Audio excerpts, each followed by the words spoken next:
Hello, everyone. This is Andres Restart. I am joined by both Abram and Bo. Their socials are in the description below. How you guys doing? Doing okay. Thank you for having me. It's been a long time coming. We've tried a couple times to get on the Yeah, show. Have you never been on the stream yeah, before, man. Abram? I haven't. I, Oh. I, what did we? We've definitely chatted a couple times, but I guess not here. It was Maybe on Mr. Nate's Prime's stream. channel, yeah. Yeah. And then we did a show together on Backlog Banter. No, Maybe. maybe you Let's weren't. say No, yes. I don't. You know what? I don't think you were there. Could have just been Tucker. That yeah. time. Yeah, that's what happened. But for those who are unfamiliar, Abram is a big Nintendo fan, right? Also is a part of Backlog Banter and knows his stuff. So I definitely recommend you guys check him out. Thank you. A lot of you may be familiar with Bo already.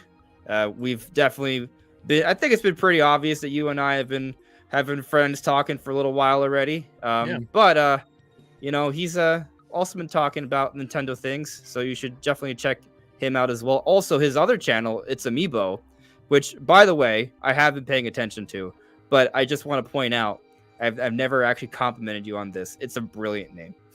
Oh, thank you. I was a little Yeah. worried. I was thinking, like, is this too Yeah. cheesy?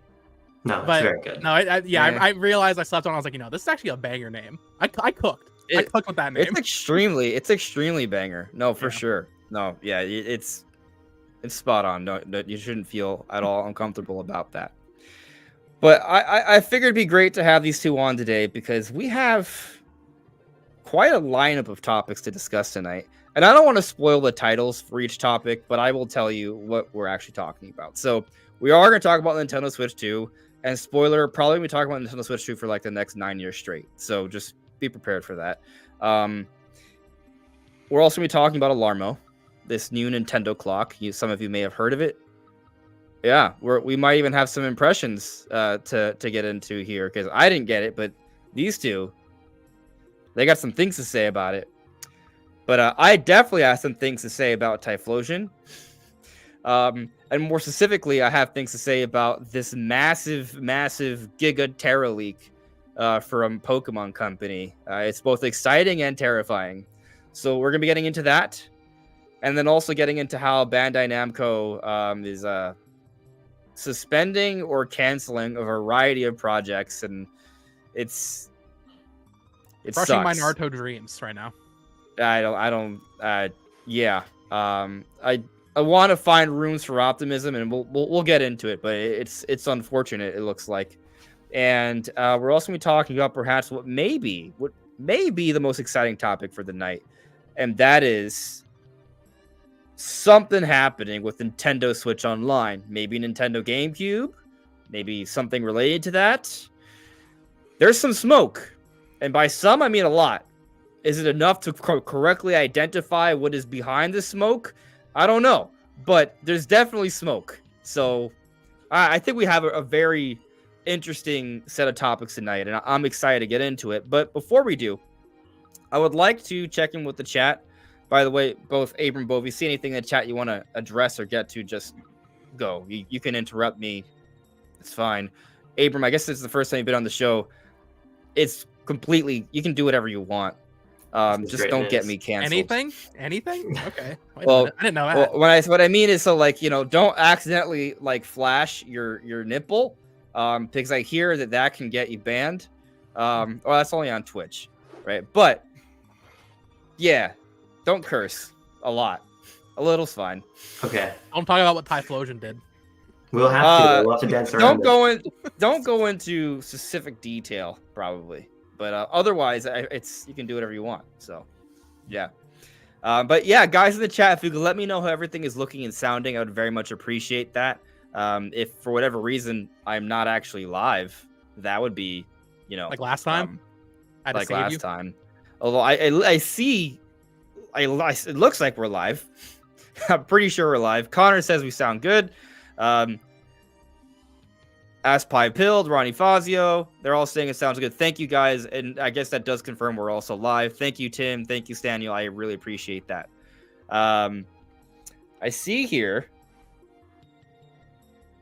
we have a super chat from Taker610. Thank you for a super chat, buddy. Taker here says, we thought we were getting a Switch 2 trailer, but it turned out to be a false Alarmo. Surely we'll see the Switch 2 trailer next week, right? Well, you know what? I think this is an extremely good segue, so I will come back to the chat after this topic, and I think let's just hit this topic immediately. Okay? Thank you for the super chat, Taker. We're going to touch on this now, but I will present you the first topic, the weekly Switch 2 Hopium segment. So I want to be careful about this because I don't know what's going to happen. I feel like I may have made myself clear of that every single time, right? And I would also like to say, I feel really good about my predictions across the board, except when it comes to dates. When it comes to dates, I suck. Like, well, man, Nintendo Direct. And the point is, we've definitely been wrong about Switch 2 reveal timing more than once, right? So, like, I want to be really careful, be like, yeah, it's happening next week, you know? Like, I want to be careful. That said, yeah, it's happening next week. Although, Bo, we were talking earlier, suggested something a little different. Do you want to expand on that? Can you expand on that? Well, so your birthday is on October 29th. This so, like, is true? I just feel This like Nintendo might opt in to, like, kind of make you happy on your birthday, do an October 29th reveal. Yeah, make me upset next week, but it'll be right. Yeah, you'll amazing get that the week bounce back. after. I do actually Right. think that week kind of makes more sense. Because the playtest is next week. I'm not sold on the idea that the playtest has anything to do with Switch 2. I'm sure if it is a new feature, it'll be on Switch 2, but I kind of feel like next week might be a little taken. So if it is happening in October, which I'm not 100% sold on, I really hope it does happen. I think the final week of October is kind of what we're looking at, right before Halloween. So the 29th or the 30th. Okay. It could also be next week, though. I have Abram. no idea. I mean, like, yeah, Abram, how do you feel on this? Well, here's what I want to note here. We got another super chat here from Sam Talks Games. I think cribbing Bo's name a little bit, so I'm gonna have to litigate this after the stream. But Sam is talking about a 2025 announcement for the Switch 2, and I tend to be of the January camp. Okay. I don't know. Team holiday sales. I just think it's gonna happen in January. I think it's gonna happen in January, and I think that the Switch 2 is gonna launch closer to fall of next year. I was having a conversation with Tucker recently about, like, man, this is a really good last year of Switch. Remember how bad 2016 was on Wii U? And Tucker said to me, which is really compelling, well, what if that's because we're not in that bad last year yet? Which is an intriguing theory to me. I don't know. I just don't really see... Frankly, I don't see any reason why it's going to be at any particular time. I don't tend to buy into basically any of the current rumors or speculation, but my gut is saying that if they really felt like it was going to be revealed this calendar year, they wouldn't have given themselves until the end of the fiscal year to announce it. I think we'll see it early next year, and it will launch later in the year. So okay. I think you're going to have another birthday with no Switch 2, and that's what I think. I think it will launch for your birthday after this one. All right. So you're thinking like September, October, probably November? I think so. Probably November. I mean, Nintendo's consoles either release in like March or they release in November. So if it's not March, I think it's gonna be November. Or March. Yeah, so March is... It could be. They could announce it in January and release it like 4 to 5 weeks later. Yeah, totally. Didn't N64 come out like September or something? I don't know. They shadow dropped an alarm clock. They can shadow drop a next generation console. They could. They could be the next Sega Saturn. It's possible. Yeah. That's exactly what you want to be too. Yeah. I will take this moment to read Sam's chat out loud, though. Honestly, I'm starting to lean towards a 2025 announcement for Switch 2. I really hope it's soon, though. Give me the hopium. All right, so here's my hopium, right? I stand by the things I've already said, right? Not much has changed, right? Like, yeah, I've been optimistic that it'll be revealed sooner. This is post early 20, the post the supposed delay, right? Post supposed delay, right? My expectation's been that there would be a reveal between August and October, right? And I've been optimistic, maybe Nintendo would want to reveal it before Gamescom. No. Maybe Nintendo might reveal it before Tokyo Game Show. No. But maybe Nintendo might want to reveal it before their investors are like, yo, what the hell is going on November 5th, right? So I kind of stand by that, and I think you look at literally what happened back in 2016. October 20th is when they revealed the Switch 1, right? So I feel that if we're kind of hoping for a similar sort of reveal to release window, then maybe we should also be thinking, okay, that would also mean late October should totally be on the cards. Fact matter is, like, investors are going to be asking questions on November 5th. So, and to your point, Brandon, from earlier, I called you Brandon, Bo. Look, I'm already trying to replace Brandon with you. But to your point from earlier, though, right? About the week of my birthday, right? Like that's exactly 1 week before the investor meeting, like it happened in 2016. Right. Timing wise, for that reason, I think it does make a lot of sense. Like right before, that way they actually like, hey, look, we do have something going on, right? That's why investors don't freak out. However, I'll also say it's if you can think of an example, guys, please present it to me. But I'm having a hard time thinking of a time Nintendo has made some sort of significant announcement in those weeks that are crossover weeks between one month and another. It seems like a silly, dumb rule, but it just kind of seems like Nintendo likes to make the bulk of their announcements during a proper full week of the month. It could even be a late full week of the month, which would open us up to next week, right? I mean, there wasn't a first party announcement or anything in it, but we did have the partner showcase at the end of August and Indie World. And was that same week as EMEO as well? Right, but was that the let me check the calendar. I was August 27th. Like, so it was late in the month. So late in the month is okay. What I'm getting at, though, but the last week of August, there was no September days. What I'm talking about are those weeks where what you mean. It's right. Yeah, like, so a full week is okay. Like that's par for the course. I'm going years back here. 2016. Yeah, like that. September 1st, we had a 3DS Direct. That was a Thursday. But all right, well, there you go. All right, so we're getting a 4DS Direct. Yeah, there you November, go. Then. I think we got to remember, though, like Nintendo's stock price and the happiness of their investors is so variable. I was watching in the chat, if you're not already subscribed to the Nintendo Forecast, great channel of Nintendo Insight, talking about how there have been moments in like 2018 where Nintendo stock has dropped around an E3 just because investors don't have great confidence in their coming slate, and then it bounces back. I just think that the variability of Nintendo stock historically suggests to me that they might not even really care, and might even just be bracing internally and saying, well, look, we can weather a very short-term stock drop in the interest of a more ready announcement down the line. I think that the idea of it being announced ahead of the investors event is more salient to me than like ahead of TGS, but I still just don't think that Nintendo is going to have that as their main consideration when ultimately there's a much larger console rollout at play than just, well, what the events in the short term. I 100% agree with you, right? My point isn't that they are going to reveal it because of the investors meeting, but it's more so that if they are going to reveal it during this period of time, they should do it before that point. But if they're not in a position to reveal it, then yeah, I 100% agree. That's not what they'll just take the hit because it will eventually bounce back. You're totally I will right. agree with you to this point. If it doesn't happen before that investors event, it's not happening until January. I don't think 100%. It's not happening late. We're on the same page. I can't announce it in mid-November. That'd be crazy. No, it's not.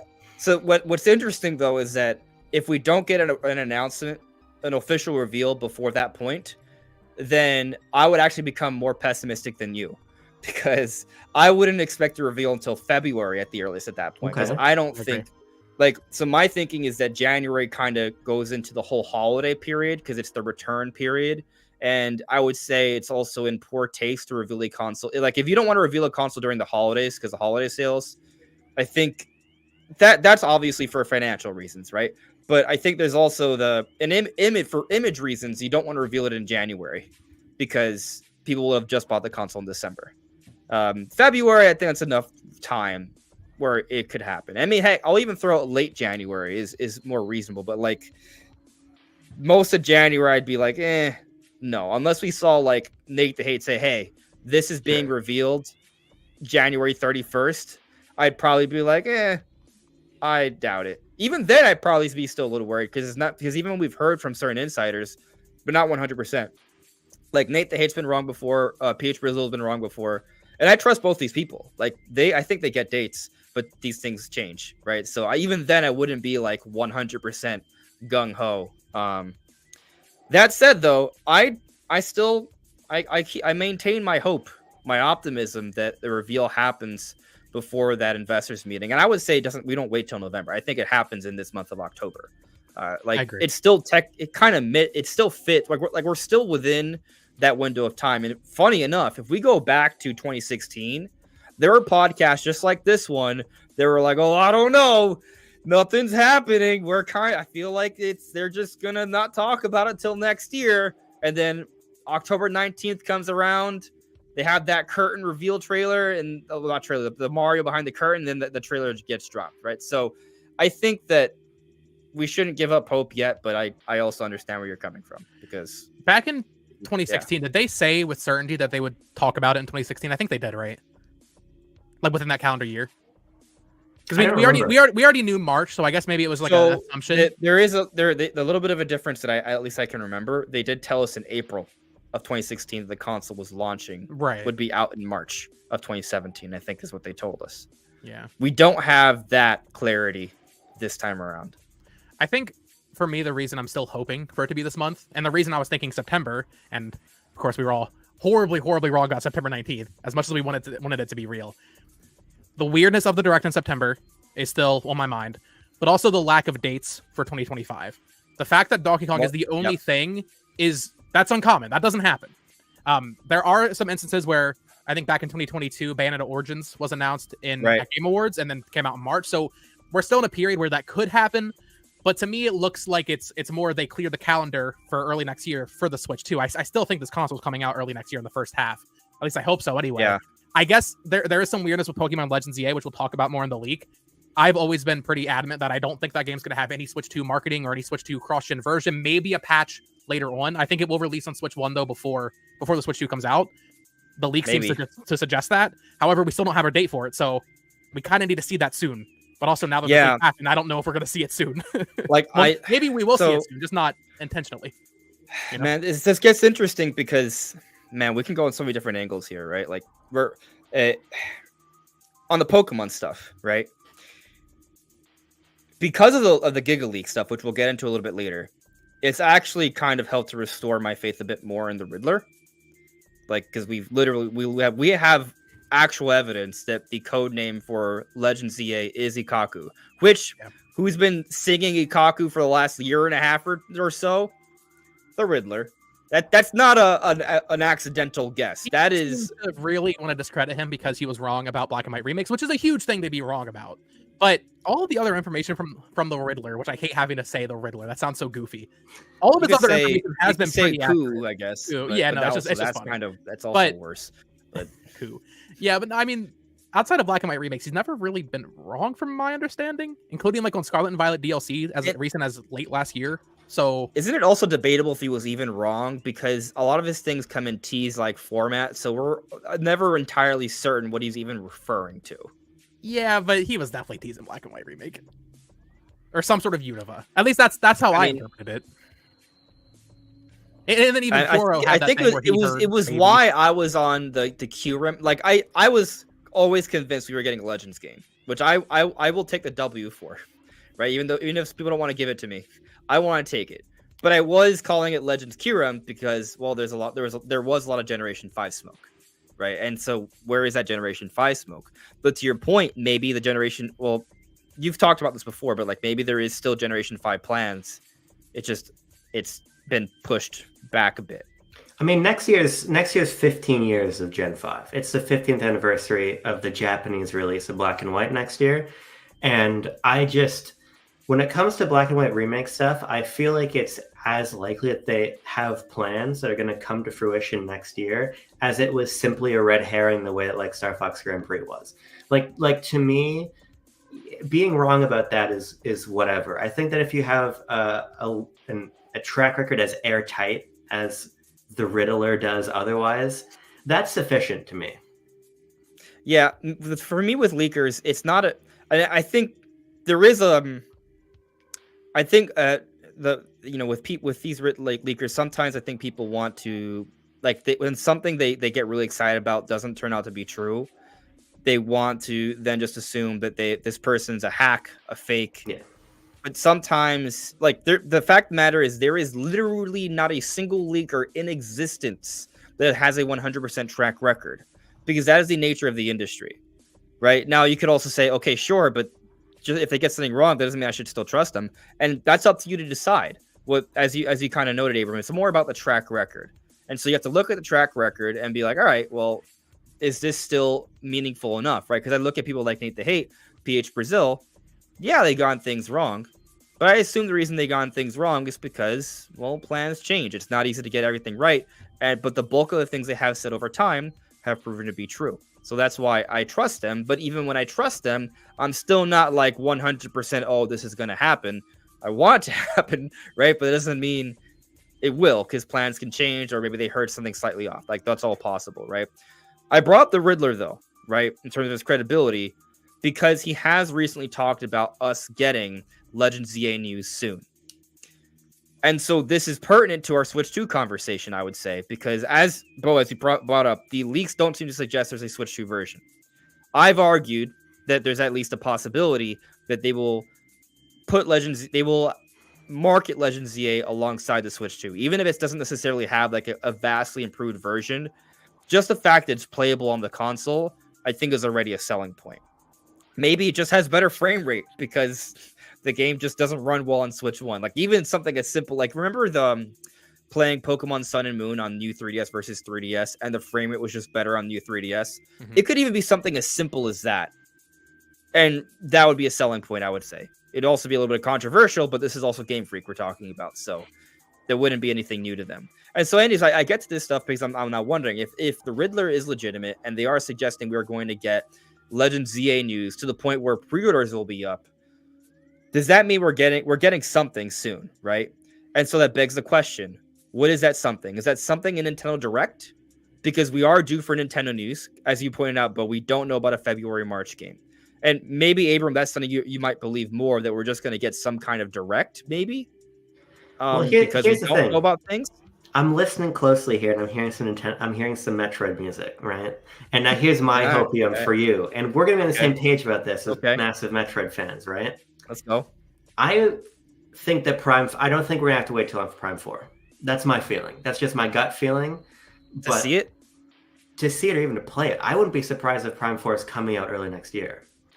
Part of my feeling is, like, if you get Legends ZA out early, whether it's in the Legends Arceus slot or a little bit later, and then you get Prime 4 out in the first half of the year also, I mean, you already have, when you throw in Donkey Kong and throw in like one other title, maybe two other titles, that's a pretty banner first half of a year.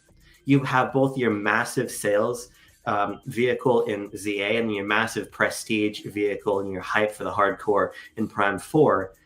You're doing pretty well. If you put a Switch 2 reveal in there somewhere, this one comes out in the fall, I think that that's pretty good. So I don't think it's impossible that we just get Prime 4 trailers and ZA trailers in the next 6 months or 6 weeks or so. I don't even think it's impossible that Prime 4, being obviously a US developed game, having a more Western band, having a lot of 343 Halo talent in there, that it's at the Game Awards. You could see that. I was trying to make the shape of the statue, but I'm not a woman. So I don't know. I just think you could, if you see those two games and you get them dated this year, and then you're going into next year with those and Donkey Kong, I think you're doing pretty good. I think from my point of view, a lot of the fervor around Switch 2 is because we know nothing. I've been saying this forever. I think that if you were to say today, Switch 2 launches in November of 2025, and you just gave people the roadmap, you gave them the facts, there would be a lot less anxiety in the community. So I think you date a couple major games, you give us that reveal early next year at the console, you launch it towards the end of the year, and you're good. That's a good roadmap. 2016 is just a hard thing to use as like a use case for this launch and this lead up to launch, because Nintendo's hand was really forced that year. They had to launch Switch. I think we felt that in the hardware. We felt that in a lot of ways. That's not the case this time. And I think that we'd be feeling very different if ZA and Prime 4 had dates. I agree. I actually talked about that in the video not long ago. That is a good point. If Switch 2 is not, if it's not getting announced this year, let's say it's not coming out until November, I think we will see Prime 4 and Legends ZA within the next 2 months, and they'll get dated. And I've always been a little hesitant on Metroid Prime, not as much as Legends ZA, but I think that that's possible that it's not on Switch 2 at all. Like I know you think, Andres. And then I believe it with all my heart. And then you put Prime 4 out in March. That's their big March game. They usually have a big March game. You put Legends out in May, and then the Switch 2 comes out in September to November. You have a couple other ports or remasters to fill it up. That's really not that unreasonable to think. Yeah. So, in regard, the reason I think I was relatively clear, but I just want to make sure it's crystal clear, right? Riddler suggesting Legends ZA information soon, and however that comes, maybe it's in a Switch 2 reveal trailer, maybe it's in a Pokemon Presents, maybe it's in a Nintendo Direct, maybe it's just a trailer drop. It's with his credibility seemingly restored. I kind of have to pay attention to that, right? Yeah. And regardless, I do think we need to get Nintendo news, and maybe it is Legends ZA and Prime 4. If Switch 2 is not coming out to the second half, I would actually be inclined to agree that these games should come sooner. But I also don't believe that. I hope like not. I think right. Like I guess my thing is just these two games are kind of, in my opinion, really big. Perhaps big for different reasons, right? But they're both really big, and it's kind of hard for me to believe that Nintendo would have both these games not fall into the Switch 2 window, right? Now, maybe they just don't have the option to, right? And so they're like, oh, well, we got these games, might as well put them out. And even if Prime 4 comes up before Switch 2, I still think it's going to be a cross-gen version. It will just come out later. I think it makes more sense to have it come out day and date, but sometimes that's just not how the cards fall, right? So, possible. I have so much confidence that there's a cross-gen version for Prime 4, though. Like, I can't tell you. I just believe it. I just believe it. I just believe that's what's happening with that game. But I'm curious actually because I don't know. What do you think a Switch 2 version of Prime 4 is and means? Like, is that better textures, farther draw distance? Yeah. Like, okay. What does that skew? So that's a little under flux because I don't know what the Switch 2 is exactly. Right. I think depending on the controller, there could be some things presented there, right? Like we like to talk about the scroll wheel shoulder buttons. That could present some interesting changes, you know, or options with the controller, right? You look at like the cross-gen versions for, well, maybe the best example is Twilight Princess. They had a different control setup on the Wii, right? And for some people, it was a more interesting way to play the game. If the Switch 2 has some different controller evolutions or adaptations, that could potentially benefit other games, including Prime 4. But from a visual perspective, right, looking at the game, I actually put out a video talking about specifically how a Switch 2 version would look better. We've talked about DLSS, right, the upscaling. Like they can introduce the AI upscaling, which would improve the frame rate.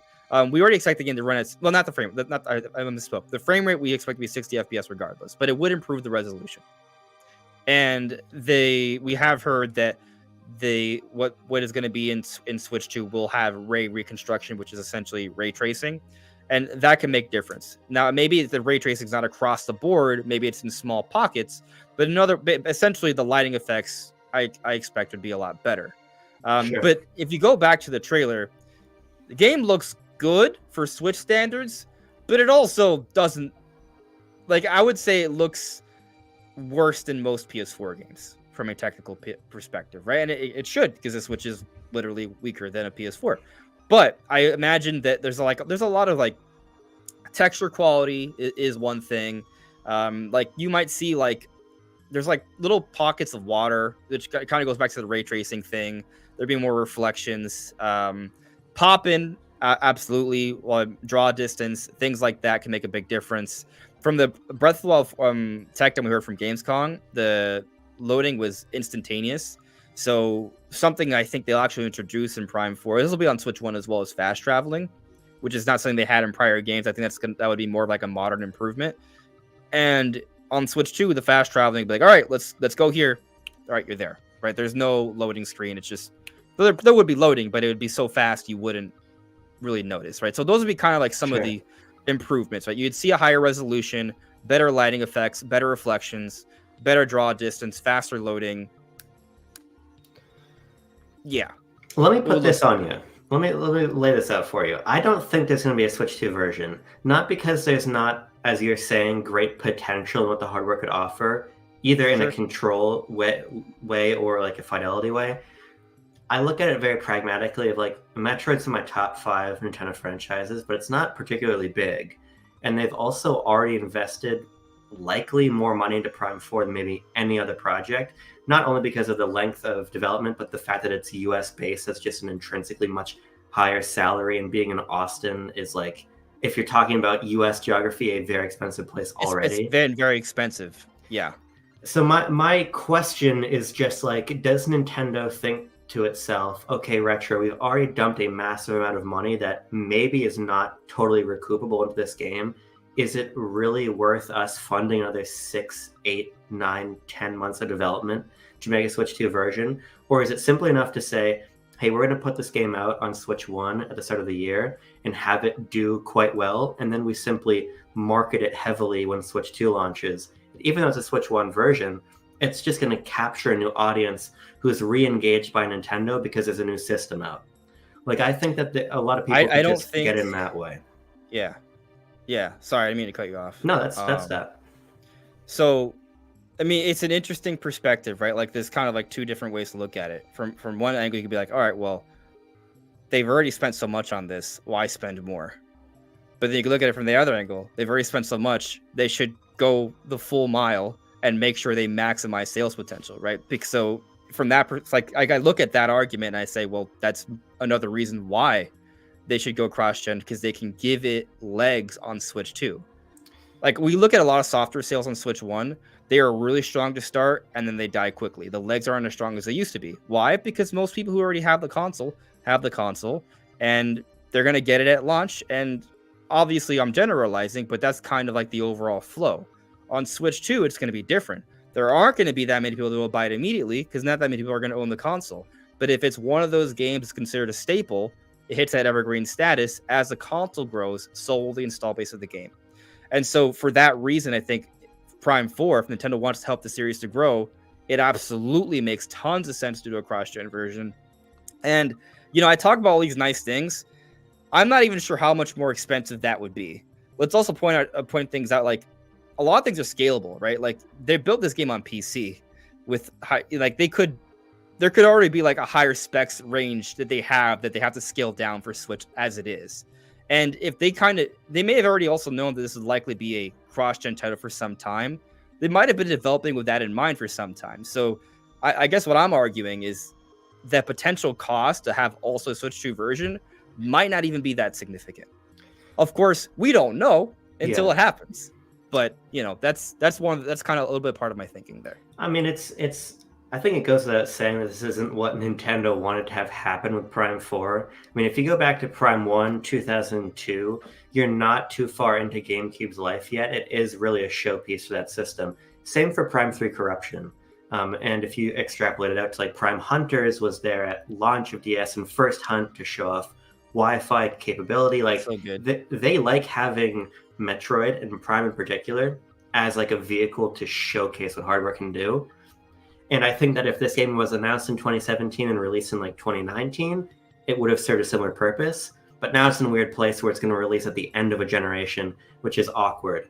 But I think another reason we have to look at those declining sales is that it's also that only the hardcore Nintendo fans are the ones still playing and buying games right now. The casual fans have moved on. So part of me wonders, well, okay, Prime is for the hardcore. The hardcore is still on the platform. To what extent is a Switch 2 version going to bring in a casual audience, particularly when the Prime 4 trailer, and this to me is very exciting, but to an average player is, I don't know.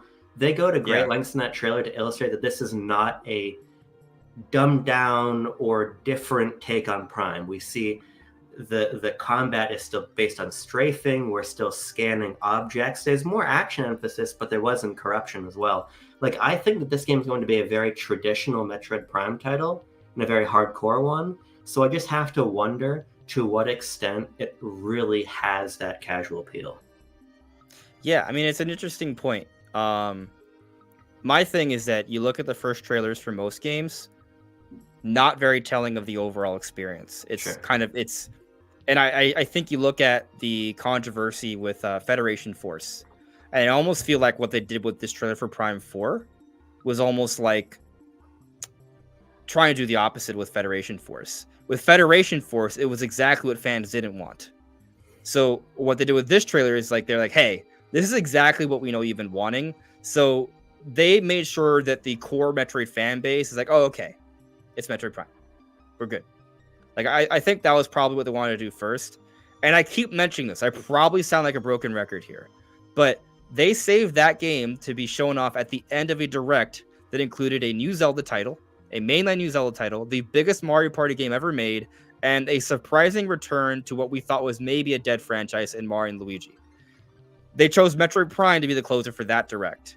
To me, that doesn't scream, hey, we're gonna put this out just to sell a couple million in like March or April. To me, that says, hey, we have a bigger plan for this thing, and we're gonna try to push it as much as we can. So that's my take on it. But I mean, I would love that, because they are kind of following. Tucker and I talk about this sometimes. If you look at the way that Pikmin came back, Pikmin had a spin-off, it had a mobile game, it had a remaster, and then it had Pikmin 4. Not only was there that, like, on-ramp, there was also a ton of merch for Pikmin. There was a massive marketing push for Pikmin. Yeah. They didn't try to call it, like, Pikmin : Olimar's reboot. It was Pikmin 4. Like, I think that when you're going Federation Force, you're going Prime Remastered, you're giving Prime 4 that key direct slot. You are setting it up. You're no pun intended, but you're priming it for a much bigger moment than the past games have gotten, arguably. Particularly if there's a lot of cool Metroid merch and a lot of cool marketing, which would be great because there's not much good Metroid merch. They have the morph ball in like on top of one of the rails in the museum. I'll do that. That's so crazy. That's yeah. I can see it going either way. I mean, to be honest, I feel similarly about Prime that I do about Switch 2. It could be huge. I don't know. I mean, the thing is, like, I agree with you. It could go either way, really. Yeah. Like, we're not going to know until Nintendo shows their cards, basically. Yeah, I guess we'll see. I mean, we could probably continue the Switch 2 hopium train. We did get a Metroid super chat. Let's get to it. But first, let me get to Boo Mini. I'll go in order here. First, shout out to Boo Mini for the gifted membership. Thank you for putting that out there, and congratulations to whoever got it. I did not see it, so whoever you are, congratulations. Welcome. Boo Mini with the super chat from earlier. What are your Zelda 2025 predictions? Ocarina of Time remake, a brand new game, or a remake of a different Zelda game? I'll go first, I guess, just because I made a video on this like recently. My 2025 predictions are we get some sort of cheap remaster upscale of Breath of the Wild. I believe Ocarina of Time remake is a 40th anniversary game, so I think it's coming in 2026. And I think we basically we get like small Zelda things next year, nothing major. That's my kind of prediction. So that's why I highest value thing we could probably get is, if it still exists, or not still, we don't know if it ever existed, but if it's still happening, if they're still working with Koei Tecmo, another Hyrule Warriors game. I think Wind Waker and Twilight Princess are off the board. I don't think they're happening, at least not anytime soon. So either we're getting nothing next year, that Breath of the Wild 4K upscale like you talk about, that we kind of know exists based on the codename stuff, or a Hyrule Warriors game, because I do think a new Warriors game of some kind makes sense. I really, really, really hope it's not Zelda. I really hope it's Xenoblade.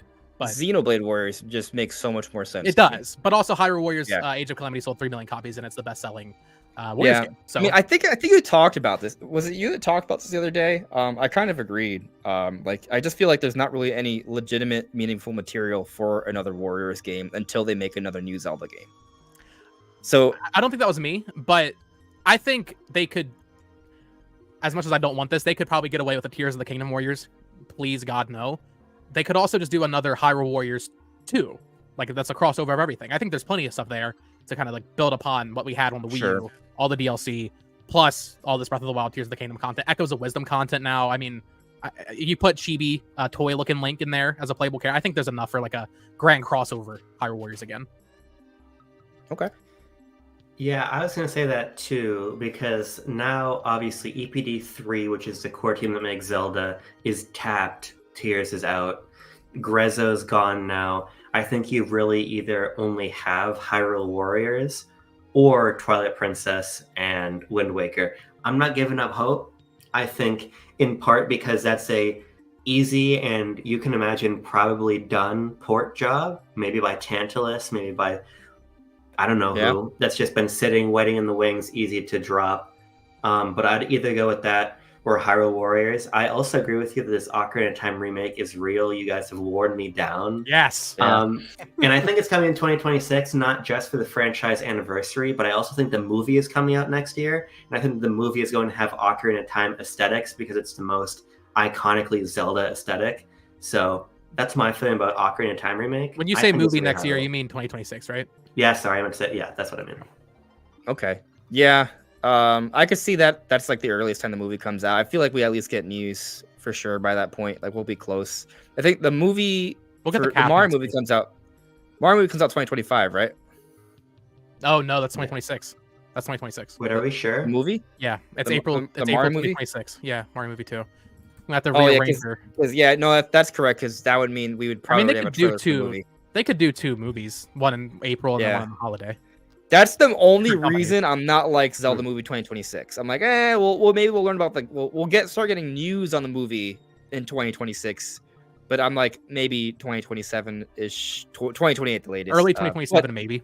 I can see. Interesting. either way, I think it's all part of the same plan. I agree with you. I think the timing, like the way I kind of see it, I feel like the Ocarina of Time remake, right? Like it is kind of like the most iconic version of Link outside of Breath and Tears now, obviously.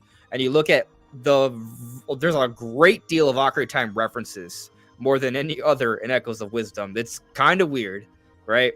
And we also have the Lego set. Like they didn't have to go back to Ocarina of Time. They did. I think there is some reason behind that. Maybe it's coincidental, but for the same reason they might have thought that doing an Ocarina of Time Deku Tree set made sense, they might also think it makes sense to kind of continue with that theming as well for the future. And what may end up happening is we have the remake, right? That brings in a huge part of the Zelda fan base early on for Switch 2. We start getting the movie stuff, and then by the time the movie stuff is done, we're not that far off from actually giving us an announcement for the actual new Zelda game. We'll just get like a very subtle teaser, a few years in, but the way the hype cycle will go, it'll be consistent enough. So yeah, that's kind of how I stand by that. But yeah, 2025 I think is going to be kind of like a duller year because we just got 2 years of new Zelda games. So I think it'll be something, but it'll be something that won't be new. But if it's Wind Waker Twilight Princess, people will be okay with playing the same game again for the 5th time. But I also want it too, just so we're clear. Yeah. But going to Taker's super chat here that was about Metroid.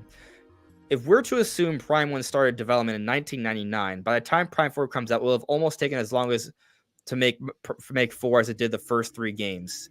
Well, that's kind of accurate. Yeah, because back then they made each game in like 2 to 3 years.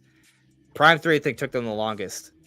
And that's probably just because Nintendo's like, hey, you don't have to rush. It's okay. We understand that you guys are people now. Well, they had a lot of crazy Wii projects, about. didn't they? I think Did You Know Gaming? What? There was a lot of canceled retro Wii games, like early on in the Wii's life cycle. I believe so. That's probably why There was a lot of canceled GameCube games too. But yeah, I think for the Wii stuff, there was like a Sheikah game. They wanted to make a Zelda game. There was like at a one Portal like game or something. Yeah. Like, they were trying to. Yeah. I think there was also a Star Fox game that they wanted to make. Now, some of these contests are probably just pitches that weren't very far into development. So I don't know how much they would have taken away from Sure. something, but I mean, we definitely know Retro Studios had something going on because the gap between Tropical Freeze and now makes no sense. It's a decade. Unless there was We are past that decade. Yeah. That's crazy. Yeah. They were It is making crazy. Star Fox Grand Prix. Right.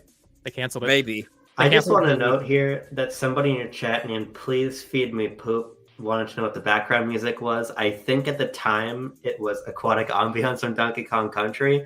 I just think you should change your username. I don't know. That's just me. Just a suggestion. Well, I like it personally. That is a little wild. Yeah. Anyway, I think we covered some super chats. I think we kind of got a little bit of a Switch 2 hopium out of our system. I do hope it's revealed by my birthday. That would be nice. But if not, give us a Nintendo Direct. That'd be nice too. Anyways, check in with the live chat real quick though. I'll go over a few things here and then we'll move on. Arnell asks me, should Nintendo and Grezza release the Zelda 3D games as a collection since Echoes of Wisdom came out, and which game should Grezza bring back and why? Release Zelda 3D games as a collection, like Ocarina Time Majora's Mask? No, I don't think they should do a collection. I think they should remake them, like with some reimagined elements too, like not just baby remakes. Like maybe Resident Evil 4 remake is a little too much to expect, but something between that and Prime Remastered. That's kind of what I'm sort of thinking in terms of the effort they should put into these games. And then also, people aren't happy about Majora's Mask 3D. Like, I think we would prefer them to take longer. Maybe we have to wait 8-10 years from now when we get Majora's Mask remake, but when it comes, it's like based off the original, but done right. Here's what Grezza should do, and Bo and I are a united front on this one. Bring back Tomodachi Life. That's what they should be doing. That's what they should be doing. I would have been happier with that than Echoes of Wisdom. I have zero interest in the game, but I also recognize from a financial perspective, it makes way too much Tomodachi sense. Life would have sold better than Echoes of Wisdom. As just a sidebar, what do you guys think Echoes has sold so far? I don't know. I think opening in Japan was like 200,000. So, see this. What is this going to shake out to? 4 million units sold? Probably like. I was going to say at least 3. Yeah, I think. Andres, my very bullish prediction earlier in the year that Princess Peach would sell like 5 million. I was completely off base with just software in general this year. I would take the L on that. Software just not selling. How much did it sell? It's at like not even 2 million, I think. Last update. Yeah, but 1,000 Year Door. I was never that high on it, but obviously Emio was Emio. Luigi's Mansion, I think, did less than a lot of people expected. I think sales are just down in general, which I think is also applying to Echoes of Wisdom. Where I don't think Echoes of Wisdom is going to even pass 5, probably. I don't either. Now, in a different year, the best Nintendo game of the year, Endless Ocean Luminous, would have sold better. Yeah, I love that game. Nothing against the quality of Echoes of Wisdom either. No, I mean, if that game came out in 2019, it probably would have done 10 million units. It's just a timing issue. Yeah, exactly. Yeah, which I also think further, like, we like to look at hardware sales, but software sales is also arguably a bigger tell because there's more money to be made by software than hardware. And if software sales, first off, I don't know how well the Echoes Wisdom is selling, right? Maybe it does hit 10 million before the end of the year, right? But if it doesn't, if it looks like it's underpacing Link's Awakening remake, then I think that's a really strong sign that Nintendo really needs to move on because that game deserves to sell 10 million copies. So in Japan, first week it sold 200,000. I'm gonna see if I can find how much Link's Awakening did. That did 250,000. Yeah. So it is less. I mean, Skyward Sword's a weird one because it didn't actually end up selling that much better on Switch than it did on Wii. However, like Skyward Sword is pretty famously the "oh damn, we really got to get rid of Wii" game because that sold like 3 million units on Wii. And I think we're into that period of Switch now where like the software is just selling to a crowd that's really cool and hardcore, but nobody else really. So. That's also why I think you don't do Wind Waker and Twilight Princess, because Skyward Sword only sold like 4 million on Switch, which is better than the Wii version, but I still don't think it was as much as they expected. Yeah. I also think Mario Party Jamboree is the kind of game that they are totally going to have like a Switch 2 enhanced, like something. Like maybe it's just I think it's probably be an update. Like I have a hard time believing they're going to let Jamboree just die on Switch. It is the biggest Mario Party game. It is also the best reviewed Mario Party game, apparently. And I mean, I agree, but also if the Switch 2 is not coming out until, God forbid, next November, you're not really letting it die on the Switch. You're giving it the full final treatment of a holiday season. And then 2 years from now, we get another. I absolutely see what you're saying, but I also don't believe Switch 2 is coming out this. I agree. next I year. agree. Yeah. I agree. But I mean, considering all sides here, right? Like it's gonna do well, but it's still not gonna. It's gonna underperform compared to the other Mario Party games, even though it's literally better. It'll sell worse than both other ones on Switch. Yeah. Yeah. I also to me, it's like if the gap in fidelity is not that huge between Switch 1 and Switch 2, I just think you simply market the game again. You don't have to even release a new version. Like, I think for a lot of people... So we're clear, I meant an update for Jamboree. Oh, I wasn't thinking of a physical release for that game. Yeah, I mean, I don't even... Like, I wouldn't even... Kind of like how... Are you talking about like how PS5 Pro is going to have these updates? I just don't know if it's worth it's more like how there's like a lot of PS4 games that have PS5 versions that are just a little better. But you're talking about re-releasing them. All of those have been re-released. All the PS4 to PS5 games have physical. All right. My knowledge on PlayStation stuff is very limited, so let me make that established first. But all I know is that I have some PS4 games that I can download a PS5 version. Yeah, for like usually like a $10 difference or something. Yeah, I mean, I don't even expect that. I'm just literally talking about, hey, the game's like it doesn't even look that much better. It's just like it's output at a 4K resolution. Like it'll look better, but we're not talking about like they went back to the game and redid all the textures and the lighting, like nothing like that. Like we're talking about like I guess we would call this an upscale, or maybe they just run it through the DLSS magic and whatever that does, that's what it is. Well, I got my PS4 in 2016, but I never got a Pro. So when I got my PS5, I was like, God damn, my PS4 games are running and looking way better. And a lot of that was just intrinsic to the hardware. Like, I think there's a good chance that when you play Echoes of Wisdom on Switch 2, simply by merit of similar architecture and more power, those frame drops are gone, like without an update or anything. Like, I think there's a chance of that. It depends on how they emulate it or not emulate it. I don't know. I don't know. Yeah. Because if they just shove a Switch inside the Switch 2, it'll just run on the Switch inside the Switch 2, which would suck. Unless it's an overclock Switch inside the Switch 2. But anyways, we'll see on that. Let me just run through a couple chats here. Arnold, since Nintendo Museum is open in Japan, do you think America will have in the near future? They've talked about how there are only plans to have the museum in Japan, at least for now. Like it's more so. I don't know how much I want to believe it, right? Because I feel like it is something that's worth like investing money into, like as a fan. But they've talked about how they kind of want this more for educational purposes and like for people who like come into the company to show them off and teach them about the history of the company. It's less about, hey, let's put Nintendo World everywhere in the world. So I don't expect one in America anytime soon. But hey, if we keep going, maybe Nintendo will be like, hey, there's some money here. We should replicate this. I want a Pokemon Center here. There's like 30 of them in Japan. Give us one. Yeah, just one at least. Yeah. Yeah. Let's see here. Connor asks me, what is Nintendo's predictions for Mario's anniversary if we get Switch 2 next year? I don't think that every time there's a 5-year anniversary, it 100% means there's going to be something crazy going on. I think that it's just sometimes it just makes sense timing wise to just take advantage of it for marketing purposes. That said, I believe we celebrated the 35th anniversary of Mario in 2020. So 2025 would be the 40th anniversary.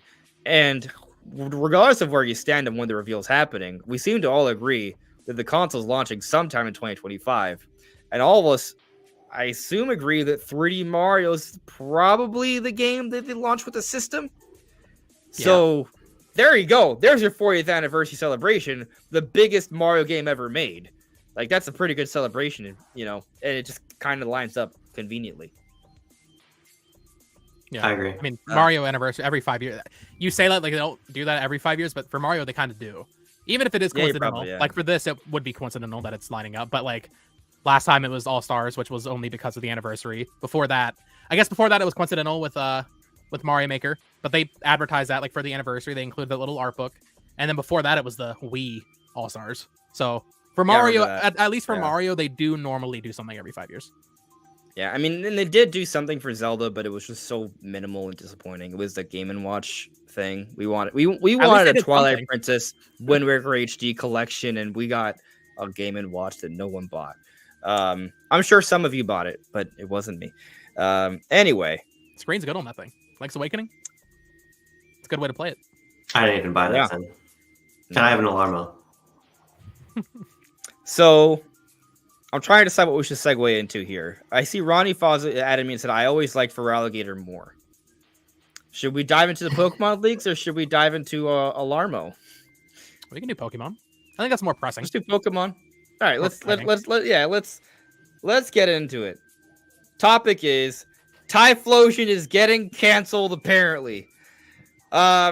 So just so we're clear, in terms of my personal interests, and what I think most people on the channel care about, there's a lot of stuff to this leak, like Typhlosion lore, and other lore things I haven't even bothered to read. Not yet, at least.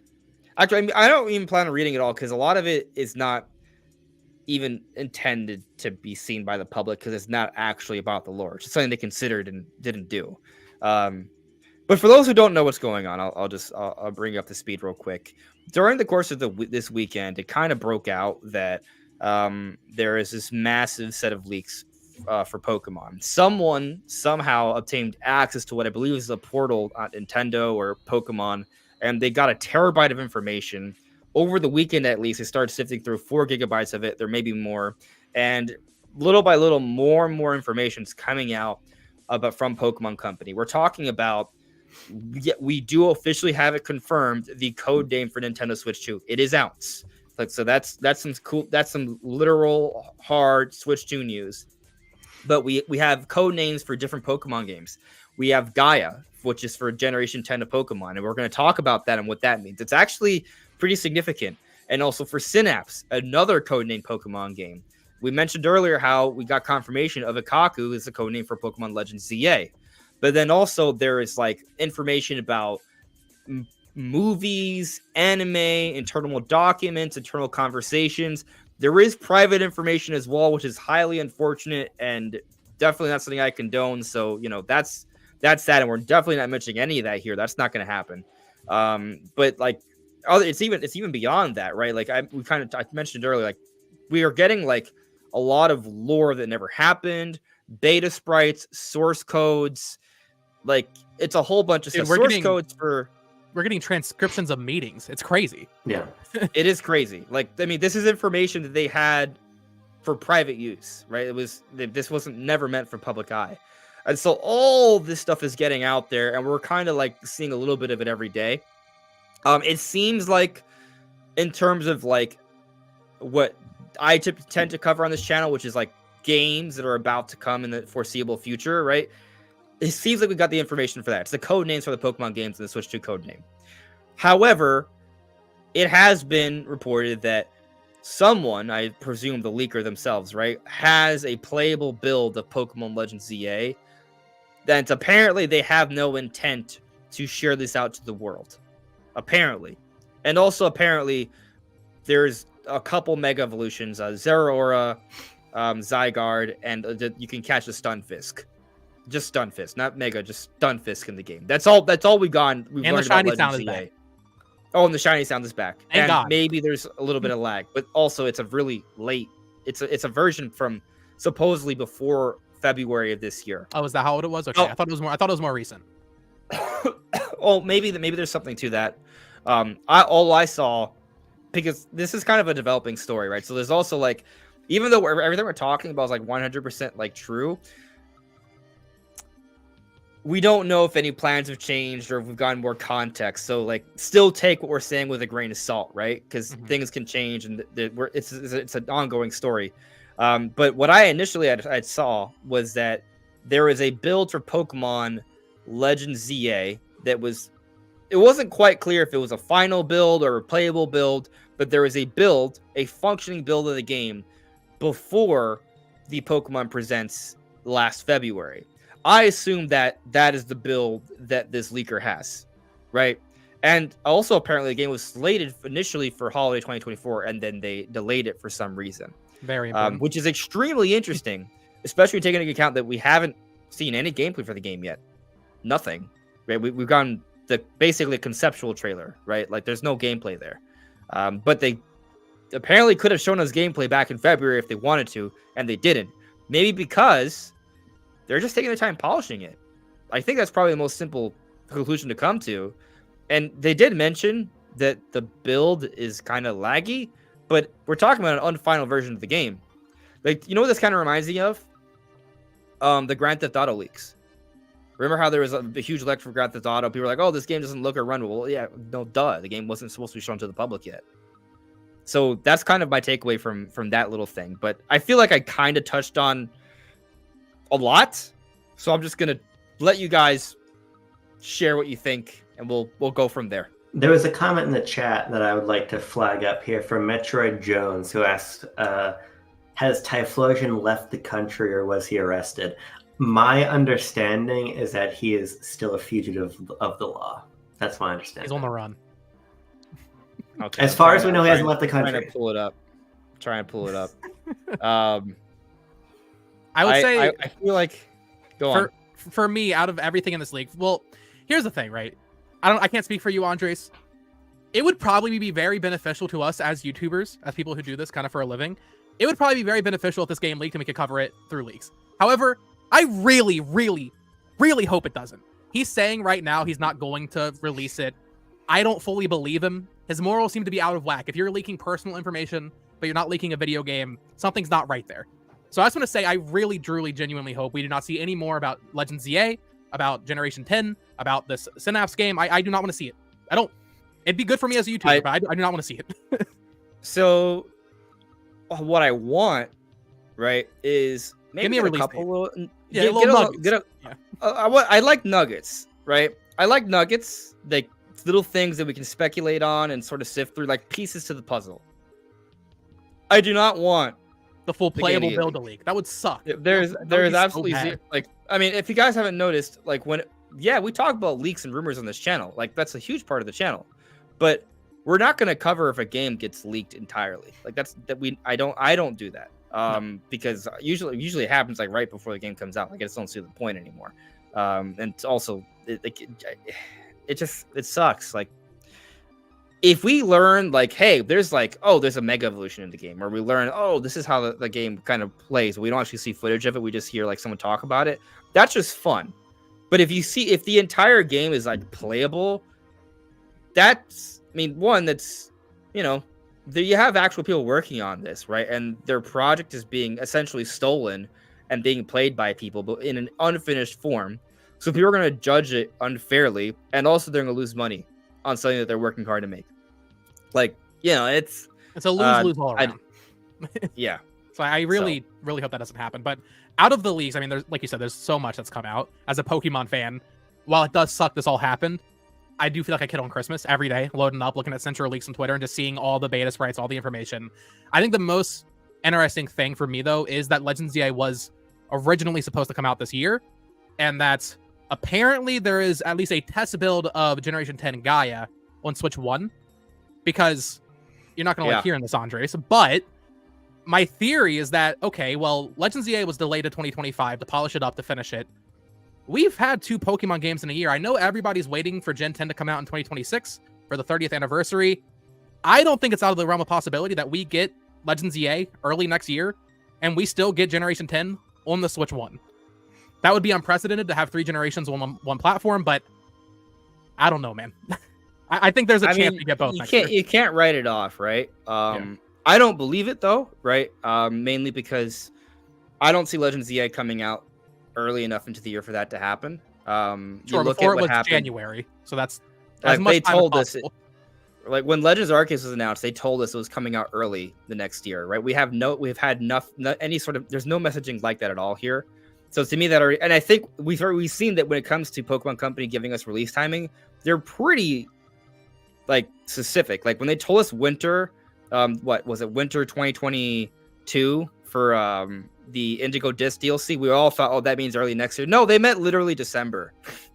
Like they're very specific with that stuff. They're very like intentional. I don't think the game's coming out early next year because they haven't indicated that with their messaging. But also too, what we have seen, and you may have heard me mention this before, right? But PokeBeach put out an article a little while back pointing out what we know about the different trading card game sets for next year. And typically the trading card game sets come out relatively close to a new generation, or that well, they come out several times a year, but the ones that are related to a new generation, you'll see them come out fairly close to that. And we haven't seen any trading card sets up to this point for the first few months of the year. I think it goes up to like April or May at least, right? Where there isn't anything from those sets of months that seem to suggest that Legends ZA is about to come out. So to me, that suggests that most likely Legends ZA is not coming out until at least this summer. I mean, maybe May is in that is possible, right? But like, if we're already talking about the game not coming out in the first third of the year, I would say the odds for this to make sense, it would have to come out, I would say, March at the latest, for sure.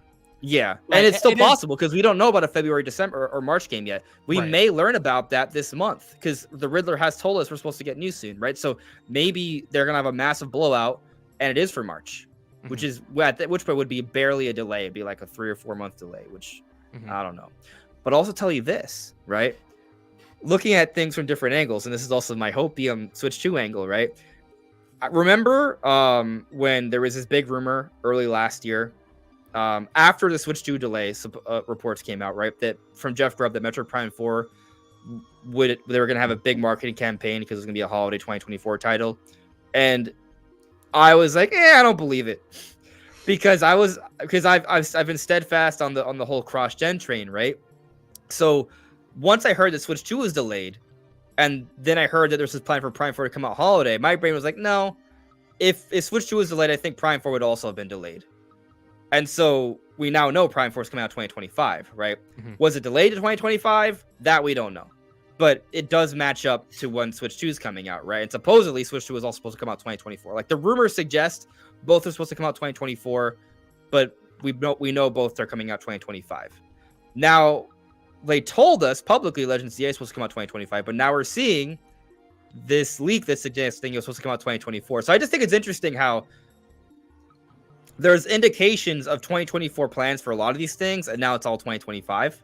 I just find it interesting. I don't think that necessarily means that Legends ZA is a cross-gen game. I mean, we don't have evidence for it from the leak, right? So, like, we don't have evidence for that. There might be an update, but we just don't. So I just find all this stuff really interesting in terms of like what may or may not be going on. But yeah, I don't think Legends ZA is an early title from the evidence we have, at least.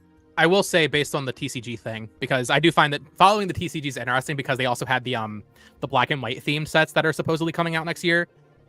I went back and checked. The first set that had like Origin Palkia and Dialga, so basically the first set that had Hisuian Pokemon in it, didn't release until April. So it wasn't really that close to Legends Arceus. So I just want to put that out there. I don't know if we can look into that too much and really indicate like, okay, these leak sets for 2025 don't have any. It's not the exact same date. There's like a window, right? I mean, that's a pretty significant. That's significantly later, I would say. That's 3 full months. Whereas with like Scarlet and Violet, that TCG set comes out like immediately. So for a Legends game, they don't seem to prioritize it quite as much. Yeah. The other thing to consider, though, is they haven't showed us any footage yet either, though. Yeah, exactly. And so typically those games have a little bit. It would be a very quick turnaround if it ends up coming out by March. I think at the very least it's coming out before May. Yeah. I wouldn't mind. That'd be a hell of a game to play. It is uncommon for them to do such a short turnaround. And I know you can't really look at stuff that happened a decade ago and read into it, but Black and White 2 were announced, I think, 9 weeks before they released, maybe 10, something like that. Wait, what? What? Black and White 2, yeah, they were announced very close. I don't believe you. I believe it might have been 3 months. I think it was, I want to say maybe March. Maybe you're right. 2012, and then they came out in June in Japan. Black and White 2 It was very quick turnaround. Announcement. Maybe I'm completely wrong. That's possible. I'm not saying you're wrong. I'm just saying it just sounds insane, and I need to look it up. That's all. Scarlet and Violet were announced Pokemon Day 2022 and then released the same year, right? Yeah, it's usually February to that. Sometimes we had like Let's Go Pikachu and Eevee, and I think Omega Ruby Alpha Sapphire. Those were announced in May and came out in November. Okay, so those are a little bit I think I see a trailer for Pokemon Black and White 2 in February, and I think the game came out October. It came out in June in Japan. So I need your Pokemon mind. Yes. Sun and Moon got announced, and I remember they didn't show anything for them. Was that the same year they came out, or is that it was the same year? It was Pokemon Day that year, and then we didn't see it until May. Here's my point. Yeah. The game is announced, which I know sounds like a stupid thing to say, but they did announce the game. I understand that there's no footage in the trailer, but there was no footage in the Sun and Moon trailer either. Like, I don't think it's impossible that if there's a trailer this month, the game is even January. Like, I don't think it I frankly agree. I think just, that game could be early next year still. Yeah, I think. I mean, the game was officially announced. I would say February is possible. Yeah, February. Not January, but February. Obviously, yeah. No, let's put it out on what day does Donkey Kong come out? They'll put it out the same day. January 25th, I think. Yeah. Well, I'm just basing it off. You look at like Fire Emblem Engage, right? For example, was announced in the September Direct, came out January. Yeah. So we have seen quick turnarounds, but Fire Emblem Engage is not nearly as big as Pokemon game. So that's the Wisdom. Because the Wisdom announced in June, releases in September. But also, Legends ZA has already been announced. Yeah. This is my larger point. The game has been announced. Yeah. I think February, March is not unlikely for Pokemon. That's my feeling. To be totally honest with you, I'm so out of Pokemon at this point. They've just taken too many L's in a row for me to get personally invested. So I look at this more from like an academic angle almost. I look at it and I think, well, why did they even delay it in the first place? If it is indeed just for polishing, then a delay from November to February, presuming that the game would have come out in November this year, is reasonable if, again, the delay is only for polish. If it's for some larger reason, then it could be an indefinite delay. But here's the thing with the Switch 2 thing. Think about the other cross-gen Nintendo games, of which we have few of. If Breath of the Wild hadn't launched with Switch, they would have had really nothing to launch the system with. If you look at Wii, when we got the SKU of Twilight Princess at launch, yeah, you had Wii Sports, but they had no assurance that Wii Sports was going to be massive, and otherwise you only had Excite Truck. Like, if we're working under the assumption that they have a brand new 3D Mario game with the launch of Switch 2, I don't think they need other stuff there at day one. So to me, the idea that they're moving Pokemon and Metroid Prime into this same initial frame as 3D Mario, to me, is a little unlikely. I think that the simplest explanation is simply that they felt like they needed more time to get the game running, and that Pokemon Company is feeling the optical strain of how badly their games have been performing in a optical sense. Obviously not financially. All of their games have been massive, but people are not happy with them. And just so clear, from an optics perspective, you mean in terms of what we're seeing of like people's perception, not visual fidelity. Yeah, yes. I mean, what I'm saying is like Scarlet and Violet look awful, and I don't really think many people would disagree with that. And I think that they added textures. The game does have textures, and that's an important distinction to make. But yeah, I just think that there's a chance that they said, okay, look, this is for the sake of polishing.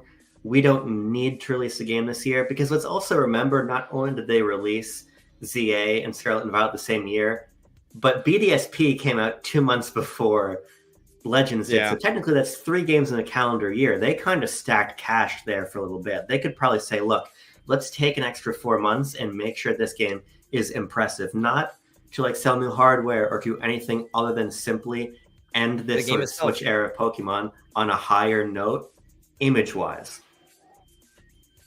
Sure. I mean, that I like the idea of just kind of restoring faith, in the consumer with Legends ZA. I think that makes a lot of sense. I'll tell you that the idea of Legends ZA, Prime 4, 3D Mario, and whatever else Nintendo has planned next year, again,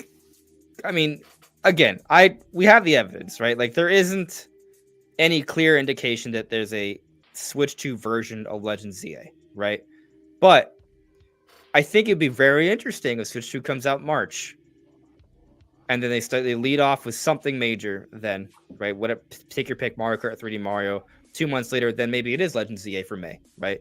Then 2 months after that, it's Metroid Prime 4. Then 2 months after that, if it's not Mario Kart, it's 3D Mario. Then or Splatoon 4. They could have a very comparable year to Switch 1 in 2017. Now they would have to take advantage of some games like I mentioned, like Legend of ZA, which would be a Switch 1 game, and Prime 4 would be a cross-gen game, but they can have a really killer lineup for not just next year, but then they would also be set up well for the year after. We've talked about this stuff before, but like they got a lot of stuff cooking right now. But to kind of go back, because there's so much else about this leak. There's two things I very much want to cover. One is clearing Typhlosion's name, and two is talking about Generation 10. There's also a third talking about Project Synapse. So we got a lot to sort through here. What should we tackle next year for this big topic? I think we should tackle what RNL says in the chat here, which is Star Fox 64 and Star Fox 64 3D is the GOAT of all time. I agree. That's my favorite game ever. So I mean, that is a factually correct statement. So, I mean, let's talk about Typhlosion because he's on your little Chiron right now. Yeah. Clear his name, Andres. Let's hear it. What's your? Let's clear it. Yeah. All right. And this will be a good segue into Gen 10 afterwards. But basically, for those that don't know, there's a series of lore write-ups for a few different Pokemon. And for Typhlosion, if you look at the story from a modern lens, it looks really bad. And I might butcher the story a little bit, but essentially what happens is there's a girl from a village, goes out to the woods for some reason, runs into an extremely handsome man. It's getting late. The handsome man suggests that they go back to his home where it's safe. They do that. They get food. His house is a giant cave. She wakes up in the morning and says, I should visit my family. And she's like, no, bonks her head, so she goes back to sleep. And then this becomes this cycle where they just live together for an extended period of time. She gets pregnant. Eventually, the dad comes looking for her. The dad kills the man because the wife asked the man to not from the cave to not kill her dad. But also the man wasn't a man. The man was a beast. The beast was a transforming Typhlosion. That's a very simplified, butchered version of the story. And so people have been looking at Typhlosion as an abductor, a sex offender, a weirdo. And, well, like I said, from a modern lens, it's definitely extremely uncomfortable and absolutely weird activity that is in no way whatsoever condoned. But what I think some people are missing out on here is that what they were trying to do with stories like this was essentially mimic traditional folklore, myth, and stories. We're going to talk about Greek gods soon. You look at some of the stories for Greek gods, or like Zeus, he would just be, strolling up one day, runs into a woman at a house, and give her babies, and then leave, right? And it wouldn't be willingly. It would just happen. These are not nice things, but these are the kinds of things that are indicated by old myth and stories. And I think that's all they're trying to kind of mimic with these lore stories that they never actually made public. They were never meant to be seen by the public eye. So as far as I'm concerned, all of this is off the record. And really all they did was compare Typhlosion to a Greek god. Here's what we know for sure. We know that somebody wrote that. What we don't know is if that guy stood up in the meeting and read out the story and then people threw tomatoes at him. We don't know what happened. And yeah. This is sort of my apathy towards this league in general, beyond my sort of apathy towards Pokemon. None of this is even really lore because none of it is actually part of the continuity. None of it's real. It was never really only one Typhlosion. This is an important point. One Typhlosion. This was 1,000 years ago. This Typhlosion's dead. Yeah, it's another good point. This Typhlosion doesn't ruin all the other Typhlosions. Yeah. I just think that we have to be careful as a community to not be we have all this new lore and all this new stuff from Masada and whoever, because in reality, all of that could have been actually, no, we don't like any of this. We're not releasing it for a reason.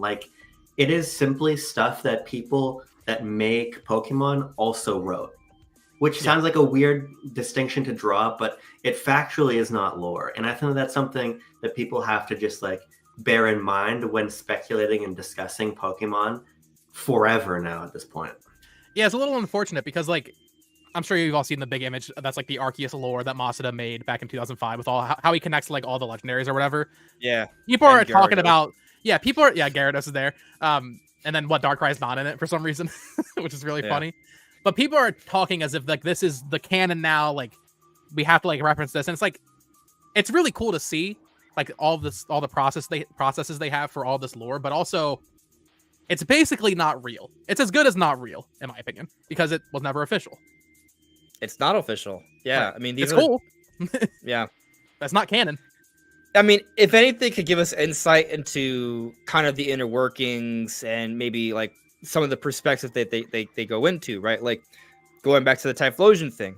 I think it's actually a really interesting story, not for the subject matter itself, but for the format in terms of like trying to put Pokemon in a way that's like folklore myth. That's interesting. And so now I transition to one of the codename products we got is for Gaia. Gaia, for those who do not know, is the name of the Greek goddess of Earth. And so this, in conjunction with other things, has led people to believe that the region that the next Pokemon game, Generation 10, is inspired by is Greece. For those also who don't know, every generation is inspired by a region or an area, right? Like last gen, Scarlet and Violet was inspired from Spain, right? Black and White was inspired by New York and so on. Like they the X and Y was France, right? Paris. Like they literally had like the Eiffel Tower. So Greece, I think, is gonna be really cool. We've seen other indications that it might be Greece. The Riddler has put some things that seem to kind of add to this. He initially, before this leak came out, he put like an emoji for praying, right? And we're like, oh, okay, so does that mean the region has something to do with a religious based region, right? And Greece is popular for Greek mythology, so that kind of makes sense. And then recently it's been talked about how there's going to be a lot of water. Greece is a peninsula with a whole bunch of islands, so it seems like Greece is going to be the region. And if Greece is going to be the region, then they might be pulling from a lot of Greek mythology for a lot of their Pokemon lore and designs. The legendaries for this gen are going to be incredible. One based off Zeus, Exactly. one based off Hades, one based off Poseidon, Archimedes, like this. I don't know. It's gonna be awesome. Yeah. Yeah. What if we have a Hercules one? I mean, that'd be interesting. We totally could. Yeah. Like that. There's a lot of potential there. Another good point in chat from, again, Please Feed Me Poop, who said that if they change their name, someone else could have it. I saw that in chat. I still think it's worth changing, but you know what? You can sleep on it. They say, why would you base a game on Greece? Like everything is then slippery. And this is another good point to consider. I had not considered that. Yeah. The physics will be like this, the roller skates. So when you say I didn't read it. Oh, Greece as in it's actually a McDonald's based region. You're in the back of McDonald's. I was thinking of the John Travolta movie. That's Okay. what I was thinking about. Here's my feeling on Gen 10. I just don't I don't know. I've not been super into Pokemon in a while, so you guys can correct me if I'm wrong, but to what extent did Scarlet and Violet being based on Spain really influence things? Is there a chance that did it? In what ways? A lot.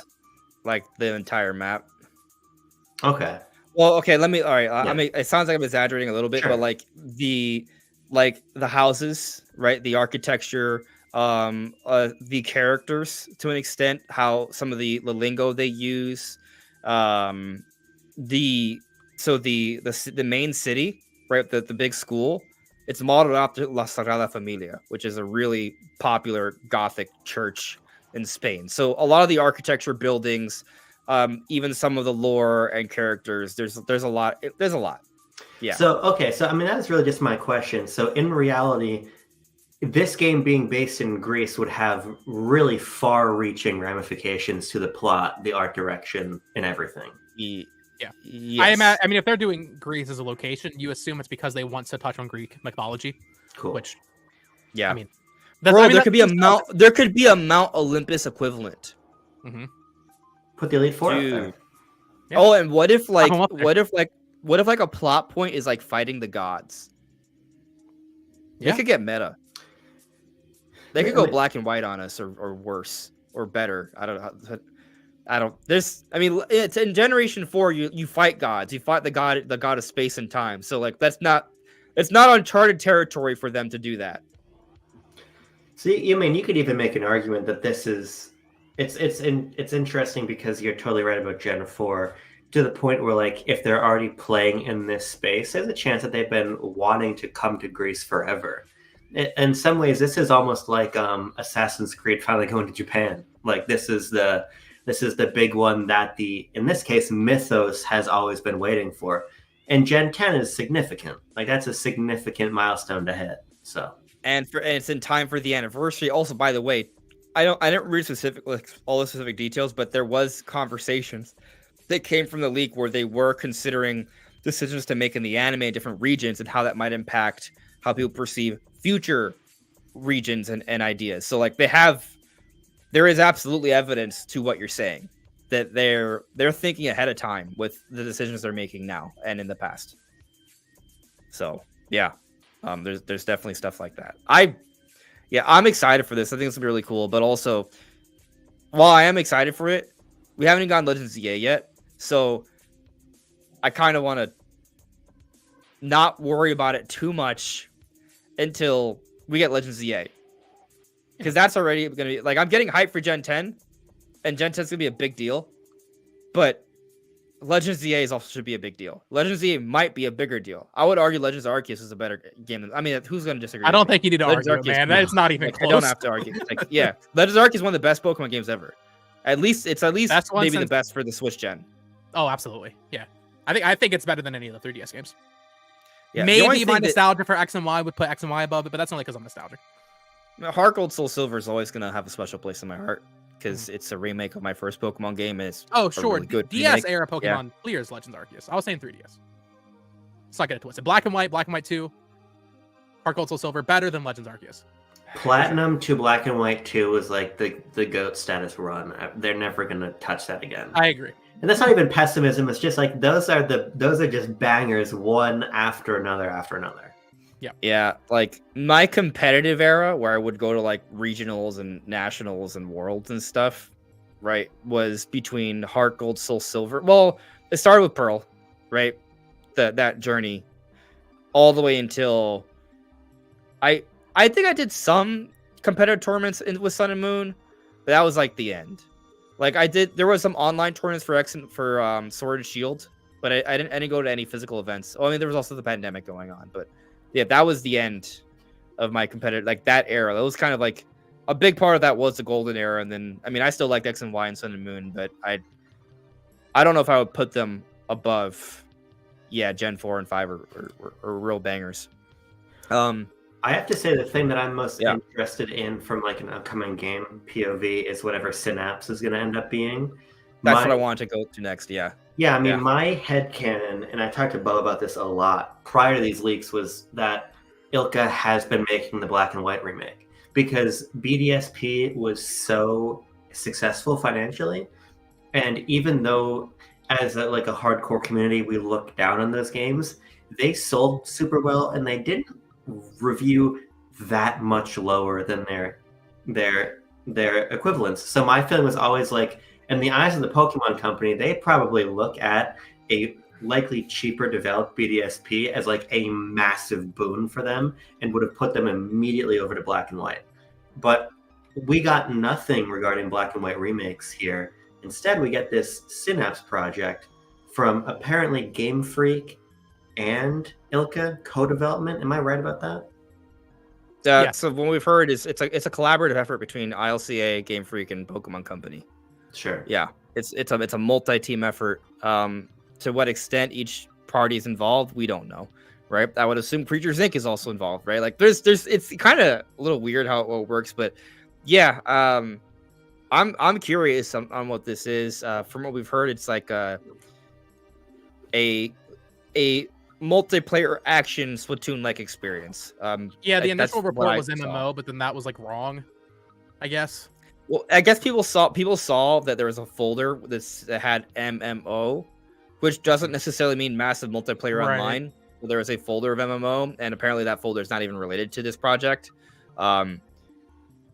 That said, I mean, if it's Splatoon, like, it is going to be a big multiplayer game, a big online multiplayer game, and there might even be a sizable amount of people that you can play with. I don't know if it's 100 people, I don't know if it's 1,000 people or 4 people or 8, but I think it's whatever it sounds like a concept that is going to make them a lot of money. If they're going to basically make like a Pokemon like Splatoon game, and when I say Pokemon like I don't mean like shooting ink guns, right? But perhaps the whole Team-based idea of 4v4 Pokemon and some action stuff like that could be cool. It does kind of remind me a little bit of Pokemon Unite, but perhaps it's a lot more involved than Unite. That's a MOBA, right? I think Unite's actually a really good one to bring up because, like, the Pokemon Company clearly wants a Pokemon version of every major genre. I mean, we got Pokken for the fighting crowd. We got, obviously, Unite for the MOBA crowd. We have Pokemon Trading Card Game Pocket, which I have been playing and is really, really good. Okay. So... Someone in chat said Battle Royale. That's possible. Battle Royale is possible. I've been wanting a Nintendo Battle Royale for a while. So if it's Pokemon, I mean, what if that's the game we're playtesting? And by we, I mean not me. Well, only me. Yeah, I didn't get any of Yeah, that. I was not quick. I looked at my clock and then I forgot about it. I was and then it was 17 minutes afterwards, and I was like, I was in a call with Tucker when the signups went up, and that man wasn't even signed in. I was like, dude, what are you doing? You're obviously not here. I was signed in. I was there frame 1, and I still missed it, which is annoying. But I'm praying there's a second wave. Or the thing just I comes think you're out. coping. That's my hope. I totally am. Yeah. I hope I want it to be really cool, just so like all of our speculation videos seem meaningful. But I also partially want it to be complete garbage, so I don't feel bad for missing out. I think it's a hero shooter. I think Synapse is a hero shooter. Also, sidebar, hi Rikali. Rikali, big fan of you, Andres. Big fan of BLB and Bo. He's like at the center of the Triforce of all of us. Who? But I think it's a hero shooter because obviously that's what everyone wants to get in on, right? Overwatch, Marvel Rivals, all of this stuff. So I think a Pokemon hero shooter where you're a big Pokemon and you're using your cooldowns like your Blastoise, and you hit ZR and you shoot at like a big Hydro Cannon and you're running around the map trying to capture points or whatever. To me, that seems most likely, and that also tracks the closest to Splatoon-like, because Splatoon-like really just means small-scale PvP. Splatoon's not Battle Royale. I mean, it's just deathmatch for the most part. So hero shooter to me is the most closest analog. You brought up someone's name earlier. I missed it. Oh yeah, Rikali. Okay. All right. Cool. Got it. But to your point, I love that idea, and it does make a lot of sense. Because like a hero shoot, like you call it a hero shooter, and people might get thrown off by that because like, oh, you're gonna get Pokemon guns. No, I don't think that's what you mean. You just mean different Pokemon having their own unique movesets and abilities. Yeah. And you put them in a party, they each kind of take on their own role in an effort to win the match. Like maybe Charizard can fly and breathe fire, which has its own effects, right? But then Pikachu shoots electricity, and maybe there's like lakes and like metal, and you can use that electricity to do like spread damage, right? And Blastoise, maybe Blastoise is a partner that can shoot because it has literal cannons. Like that makes sense. He could be the ranger of the group. Like that's, or maybe you have like a Snorlax who's like the tank of the group. Like this. And what's interesting about that is that Pokemon already have roles in the mainline games, so they could kind of build off that concept. My two might be it, man. Turns with this. I mean, that sounds incredible. I like hero shooters. I played Concord. I liked Concord for what I played of it. First concern, sounded a lot like a free-to-play game with a lot of nasty microtransactions. Not a fan of that. I miss when we would get, the $60 Pokken, and it was just a $60 game, no cosmetic stuff. It's just there, it's done. Unite is really egregious with its microtransactions, and I'm afraid that this might be similar. Also, why is Game Freak co-developing it? If it's a hero shooter, what do they really bring to the table? Hey guys, is my voice not out of sync? You're fine, I think. It seems fine on my end. Yeah. Oh, okay. I saw it approach saying that my voice is... Some people are saying my voice is a bit off for some reason. This is what I can do. You guys can stay in here. I'll leave the room real quick and come back and see if that fixes it. All right. This will not end the stream. You guys will still be here. I'll be back in like 2 seconds. The other thing is, I think that the desync is probably from people who aren't subscribed. So you should subscribe, and if you are subscribed, become a member, and that might fix the sync issue on your end. Oh, there you go. All right, now let's run the stream into the ground, Abram. Yeah, what do you want to talk about? Ooh, let's bring up Typhlosion again. Here's my feeling. Here's what I'm gonna do. I'm gonna give the chat Bo lore here because I've been in that room. That room looks so big on camera. When I came to your house, the number one thing that surprised me is that room is not that big. No, it's a pretty small room. Yeah. It's not that big. I don't have anything else to say. I was just seeing like how long he would go quietly. How big is that? How'd the move go, Abram? Well, the move went fine. It took us 3 days to drive here. Well, I say us, but I can't drive. It was Jean driving. My girlfriend was driving. I was riding along. And now I'm here, but none of my stuff is. I'm waiting for the U-Haul to arrive on Friday. It's like I'm sleeping on the floor right now. You got a plant? Yeah, I got well, that's actually my housemate's plant. It's not even my plant. Oh, okay. So you have nothing. I took credit for it earlier. Andre's like, well, you got a plant. I'm like, yeah, I do have a plant. But in reality, I got nothing. I'm sleeping on a mattress on the floor until the U-Haul arrives. Living the life. This is true. You're louder now. How's my mic now? Yeah, you're a lot louder. And now I'm also honestly, zoomed in. I think you might be more off sync now. Really? Wait, talk again? Really? Oh no, it seems. Say like a full sentence. Okay, I will say a full sentence. How are you guys doing? I think mean, people are over exaggerating. I don't think it's perfect, Huh? but it's not that bad. It's good enough. It's In my so opinion. weird. It's weird. Okay. That's odd. Like, I'm talking and I think it's fine. Like, from what I can see and hear, this is I think wild. it's slightly out What's of sync, but not that bad. You gotta put the mic in front of your mouth, then people don't know. That's actually Yeah. true. Just do this. There you go. That's still dumb. This is dumb. I don't even know what I don't know. I mean, I could. They can deal with maybe- it. I mean, Yeah. we can understand you. I don't think it's going to hurt the flow of conversation. And I think that if the audience is bothered by it, they can instead look at all the items behind Bo. Like my Alarmo. Yeah, look at the Alarmo. Just focus on the Alarmo. I mean, on that note, how about you show me your Alarmos? Let's move on to the next topic. Well, here's the issue. It's plugged in. Okay. But here we have the Alarmo. Okay. It is Looks stupid. cute. It is stupid. I like the. I love the like design. I like the button. I like the big old stupid white button. It's pretty. Uh-oh. Oh, Andres left again. Oh. Uh-oh. Alarmo, bringer of chaos. It's true. As soon as we started talking about Alarmo, The chaos begins. Yeah. we lost the host.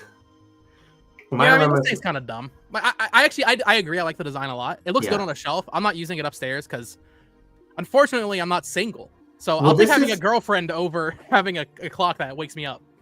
You know. Well, this is an important consideration. Feel Are so you- bad for you. Because I tried to wake up with my Alarmo today, and I got out of bed, and Jean was still in bed, and it didn't work. Yeah, it doesn't seem to work very well, does it? And he's like, "Damn, you gonna get out of bed?" I'm like, "I got out of bed. She doesn't have to get up for work, you know." So that's gonna be tough. It's a much cooler, like just having it on your desk, playing the ambient sounds. That's what I have in the backdrop. You know, it's cool. It's not worth $100, I would say. But if you're like a hardcore Nintendo fan, you like the stupid stuff they put out. It's neat. I would have paid $200 for it. That's what they're going for on eBay. Are they really? Yeah. That's It's incredible. wild.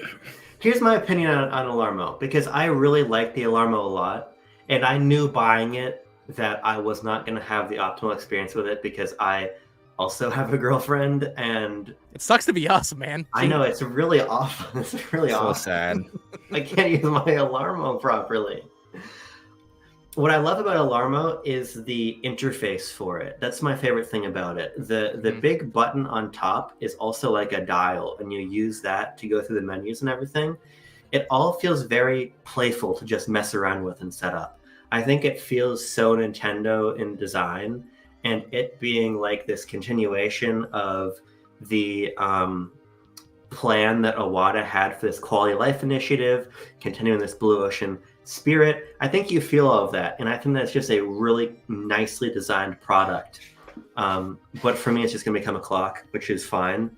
But I would also say functionality-wise, it's not worth $100. But if you love Nintendo, the curiosity of it, what it represents as this larger piece in the puzzle of Nintendo changing fundamentally as a company, theme parks, movies, quality of life, apps like Bloom, things like Mitomo in the past, like this is another stepping stone in that. And I find that super, super cool. And I'm glad that I'm a part of it. But like, if I didn't have this specific brain damage that I have, I probably wouldn't have spent $100 on it. So like, I don't think I was missing out by not having an Alarmo, but I would have been so sad if I didn't have one. That's the best way I can put it. Abram was DMing me like days on end, freaking out because his Alarmo hadn't shipped yet. He was like genuinely distraught about it. I was really mad. And it said it wasn't going to come until the 25th, but it ended up coming on the 14th. So this is lucky. Go ahead to deal with me because he got his early. Yeah, someone asked in chat if it's an LCD screen. It is. It is not an OLED, so you can see the square of the like LCD panel, which is a little unfortunate. You can see it. So that's a little unfortunate, but also I guess they got to keep costs down. You couldn't have a $200 Alarmo at retail. Yeah. So, it's neat, right? I don't know if I'm gonna buy it. I don't know. We'll see, but I probably won't at this point. Like I almost wanted it, but then I got upset about the AC adapter, and I was like, I don't feel like wasting $100 on something. It's not going to mean anything to me besides having it. But when this news came out, I noticed a great deal of conversation about how this deconfirms Switch 2 getting revealed in October, to which I found it to be, I don't see how they're related in the slightest. Like one has no bearing on the other. But what do you guys think? Well, obviously, you and I, Andres, we are so connected with this. We're making videos every day, mostly about Switch 2. So maybe it's the copium speaking. Where there's a will, also, there's a way. Yeah. If you think an alarm clock has any bearing on the next generation of Nintendo being announced, I think you might need to go outside and reevaluate, because they obviously are not connected. I don't think it doesn't matter. If it's getting announced this month, it's getting announced this month, whether or not Alarmo exists. Like, it does not change anything. In fact, I would make the argument that it being announced in the first half of October, if anything, actually helps the chances of Switch. I agree. So like, I actually was like waiting on this to be announced before Switch 2. So once we got like, right, like it's interesting. Like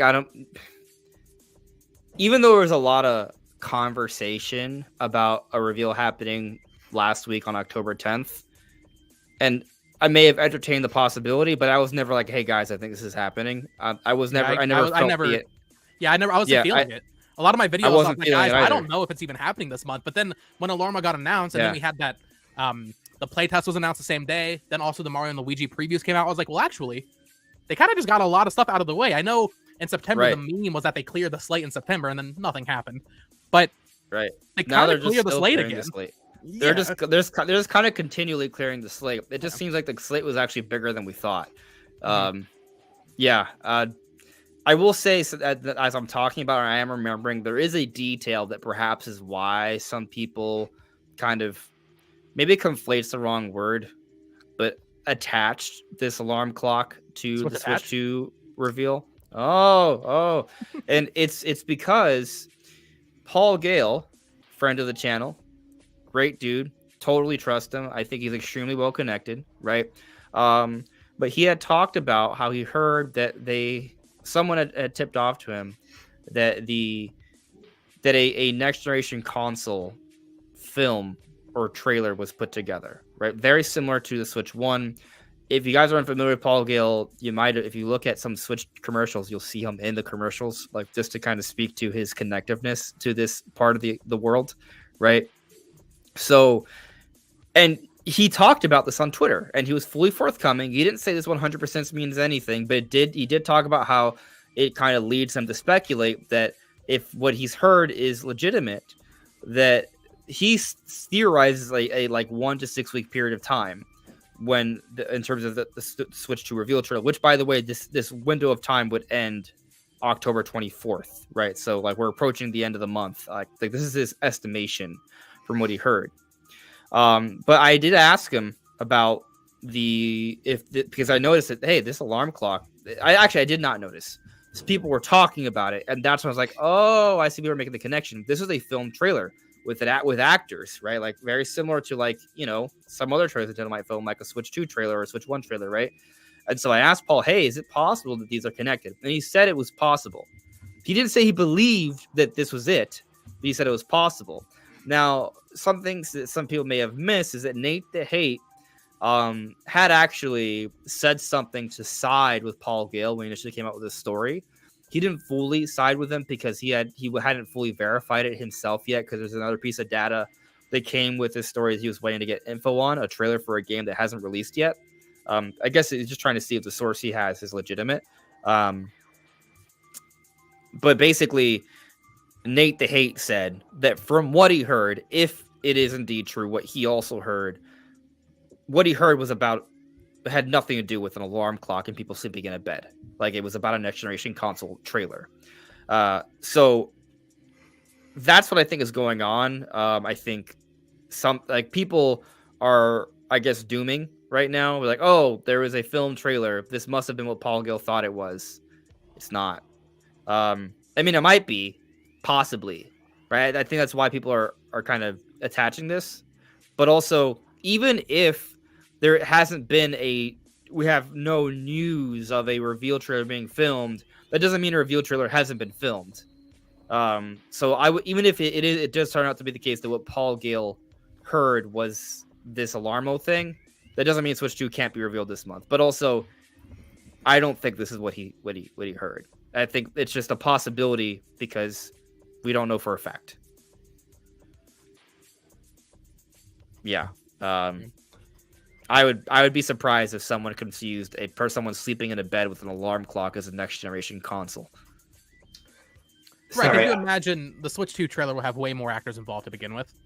Whereas the Alarmo trailer had maybe, I don't even know. Like it was significantly less like you think of the Switch reveal trailer in 2016, there were so many different locations and so many different people involved in the making of that trailer. Yeah. So it makes more sense that word about that would get out. Whereas Alarmo, it's these very closed spaces and bedrooms, and it's like one actor in a bed. So it makes sense that what Paul Gale heard about would probably be Switch 2, if anything. At least in my opinion. This is maybe unrelated, but you actually got me thinking. For what it's worth, and I'm not saying this because the Switch 2 is going to be revealed tomorrow, but I just think it's intriguing that Jamboree reviews came out today. I agree. I was actually going to mention that.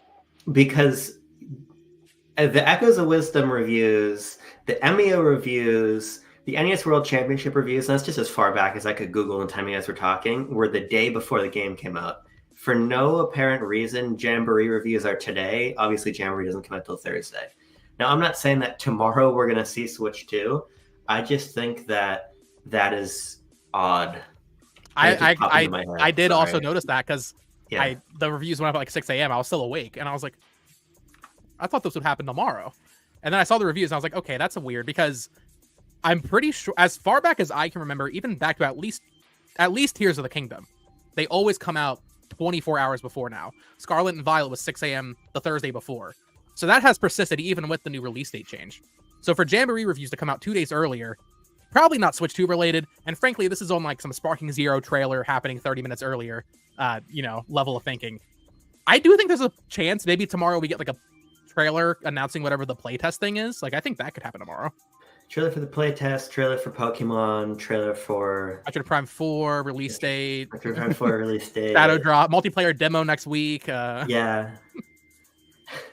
Here's what do you think of that, Andres? Just for what it's worth. The fact that we got reviews today? Yeah, instead of tomorrow. Well, Nintendo has moved. The games used to release on Fridays. We used to get reviews on Wednesdays. So now games are coming out on Thursdays. We used to get reviews on Thursdays when they released on Friday. And ever since, what was the first one? Endless Ocean? We get reviews on Wednesday. We get them 24 hours before. And what I'm saying is that for Echoes of Wisdom, for MEO, for Nintendo World Championships, and I'm sure I can go back as well to Luigi's Mansion and everything, those reviews were Wednesday before the game released on Thursday. This time, for whatever reason, they were Tuesday, and the game was releasing on Thursday. I mean, Basically, we've never gotten Nintendo reviews on the Tuesday. I would have to like look at all the dates. But like my thought. By the way, I was slightly distracted because I was managing mod stuff. But Yeah. I just in general, first off, there's a common phrase: extraordinary claims require extraordinary evidence, right? And so we want to start talking about a Switch 2 announcement tomorrow for reveal on Thursday, right, or Friday or whatever. We're gonna need more evidence of that to like. Oh, I don't think. Oh my god! I don't think right? Abram or I think it's related to Switch 2. No, I right, and I know you tomorrow. guys don't. I know. I mean, we're talking about possibilities, right? And it could be something smaller or just something different. But I also just kind of feel like, again, I have to check the dates, but I feel like there's just been flexibility with review dates in the past. It's not always. Maybe there is a trend where it's like a day before or 2 days before. I just don't think much of it. Like I just think for whatever reason they decided to do it 2 days before this time. That's it. There might be a better reason, but it doesn't seem like that big of a deal to me, I guess is what I'm saying. That's I'm totally sorry I don't fair. got more for you this time. No, that's totally fair because that's the way I feel about most. That's the way I feel about most of the speculation about Switch 2 in general. I just think it's interesting. I'm going to look into it more. But there's one more thing I want to say about Alarmo as it relates to Switch 2. And this is not from the perspective. Oh, well, one thing that occurs to me, actually, don't we have hardware coming out? Maybe it's tied to that. There is the grip thing, the charging grip. Is that out tomorrow? Would they do reviews for that? Would press do reviews of the charging thing? I don't. Maybe. That's actually a good point. That comes out the same day as Mario Party. So tomorrow could be something about that releasing. Yeah. They just might want to give that a little bit of attention. Yeah. That's actually possible. See, look, I gave you something. Hey, hey, all right. I think it's playtest related. So, personally. In the Ask the Developer interview for Alarmo, related, maybe, yeah, maybe they make an announcement on what it is. That would be cool. I think they have both. Well, keep in mind that they said not to share what it is. Yeah. Now they know that it's going to come out.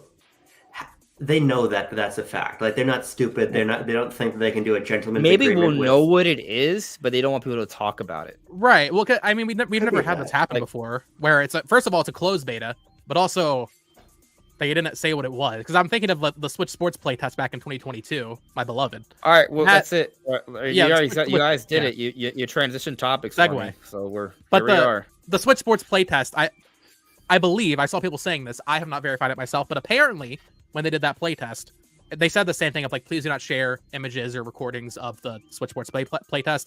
People did that, obviously. Nothing happened. They didn't care. So that might just be something they put in for all their betas. I'm not sure.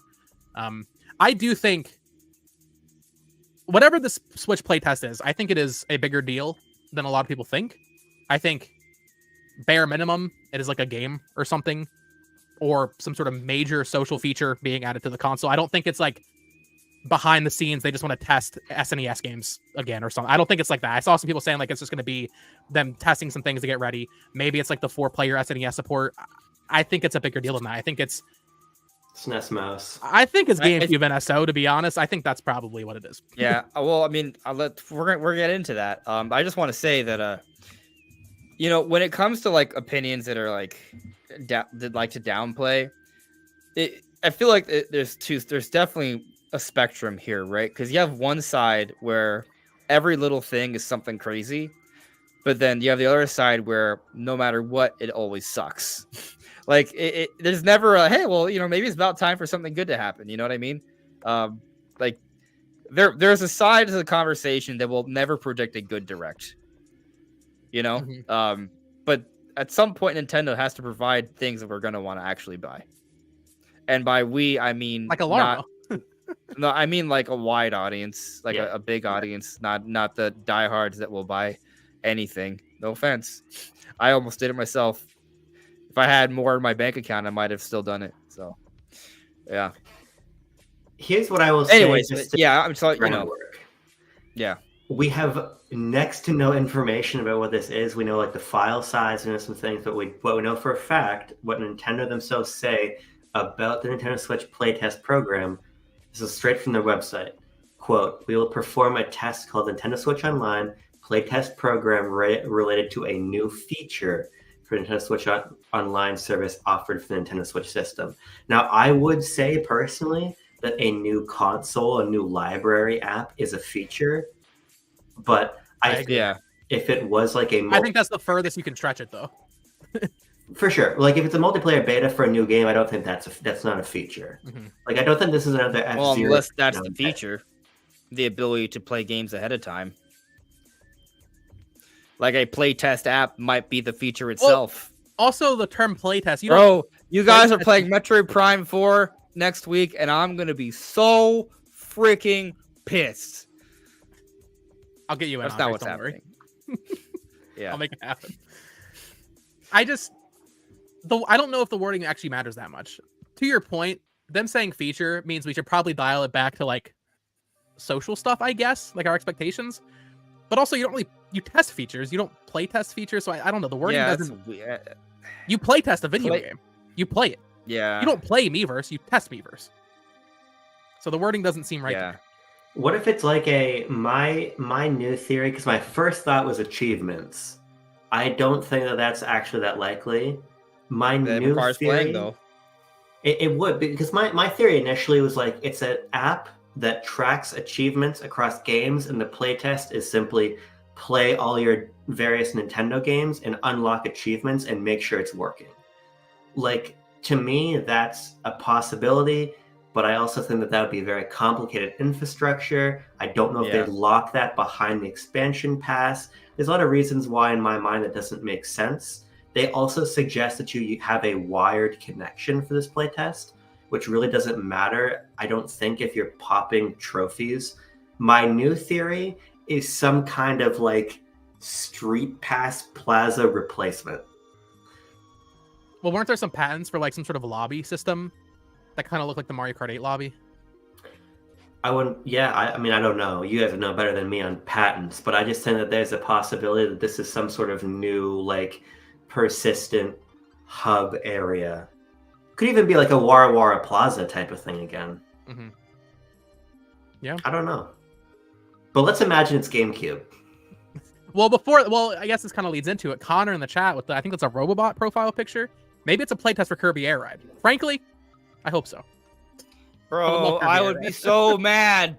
I think I'm just mad. I should just accept that I'm mad. Let us be happy. Hope that it's a good thing. And then you'll get to play it, in 2025 when it releases. You'll just have to wait a few months. Do you think, by the way, that this is a playtest for the feature they sent that newsletter out about? Yes. It feels highly coincidental. To the point of it being something more substantial than even just like a social feature, they're actually hyping it up. They know what they're doing. Yeah, so let me share it with you guys for those in the chat. And watching. This is the newsletter that they sent out. Cheers to 3 years. We hope you've had a chance to enjoy revisiting or discovering classic games in the Nintendo 64, Game Boy Advance, and Sega Genesis libraries. And doing more in the Mario Kart 8 Deluxe, Animal Crossing New Horizons, Splatoon 2 games with access to their paid DLC included. So they summarized all the features of Switch Online, right?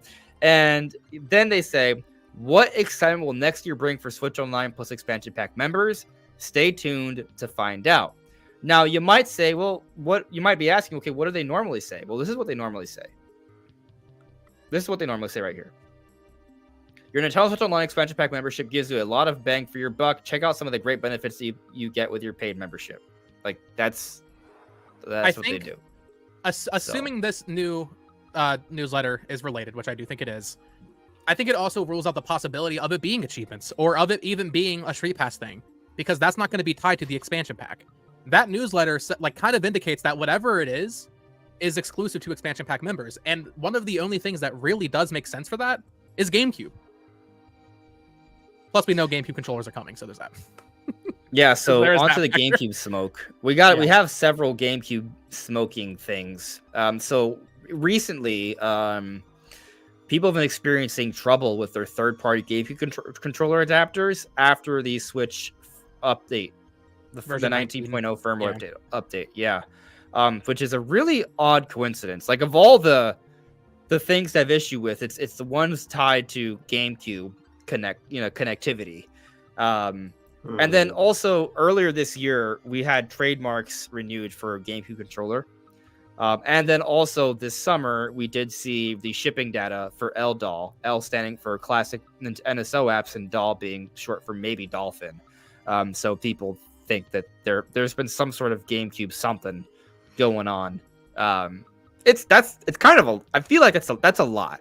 Like, we have literal shipping data, we have trademarks for GameCube, like symbolism that's very similar to the other NSO trademarks, and there are GameCube. There's a weird GameCube glitched thing going on after the update. That's a lot. It doesn't confirm, but it definitely it doesn't. It could be. They could be two separate things. Like, there could be something going on with GameCube, and it might have nothing to do with this playtest program, which also might have nothing to do with what they're teasing in this newsletter. But also, I would say that the newsletter and the playtest program are probably related. The weird GameCube stuff going on right now, I wouldn't put it under probably, but I would put it under could be. Just very quickly, it approaches in your chat, asks, why is L Classic? I assume it's just how they've designated the shipments of other controllers. Yeah, it's not. I didn't decide that. That's just, yeah. If you look at the stuff that L has just historically represented, like, for the other NSO controllers. Sure. Okay. Exactly. Yeah. That's all it is. Yeah. Well, Abram, my question for you is, since yes, I think it is safe to assume that whatever it is exclusive to expansion pack members. You don't think GameCube makes sense? What do you think it could be if not GameCube? Don't you need to have this expansion pack to do the playtest program? You do, but I think you could argue that maybe that's just, they want to treat their higher tier members. The newsletter suggests it is specifically for expansion pack members as a feature, or whatever the feature is. So I think whatever it is will be for that. So I'm curious what you think if it's not GameCube, because I don't think achievements make sense for that. I don't think some sort of social voice chat app makes sense. Those are things they would want the entire console to have access to, Here's how I'd put it. I'm gonna abstain from the question because frankly I don't know. But here's my feeling. Firstly, the idea of the playtest period is a marketing exercise because there's no real reason. MEO 2.0. Yeah, they don't have to actually play. If it is GameCube, they don't have to actually playtest that. They haven't done it for any of the other libraries. They didn't do it even at the very beginning when they were doing this online emulated local co-op thing in the first place. There's no material reason why, if this is a new console library, it has to be playtested. Frankly, I don't think that they have any new feature that would indeed require playtesting. So I think that this is purely for marketing. And that's why there's also an NDA on this, because they want you to talk about it. This is very clearly a well-positioned marketing gimmick, which is fine. But I think it's important to note that. But I also think it's also important to remember that although this is a precedent in other ecosystems like PlayStation's, you have to pay for NSO to get cloud saves, which I think a lot of people look at and say that should be an intrinsic benefit to owning a Switch or having a Nintendo account. I don't think we can rule out certain features that might seem like they should just be for everybody because this is for the expansion pass. I don't necessarily think that that's the way Nintendo's mind works, or even the minds of the other platform holders.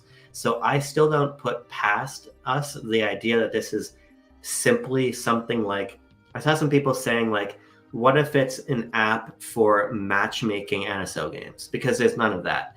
It could be an app with a rotating selection of games, and you have to have the expansion pass so you have access to the full rotation.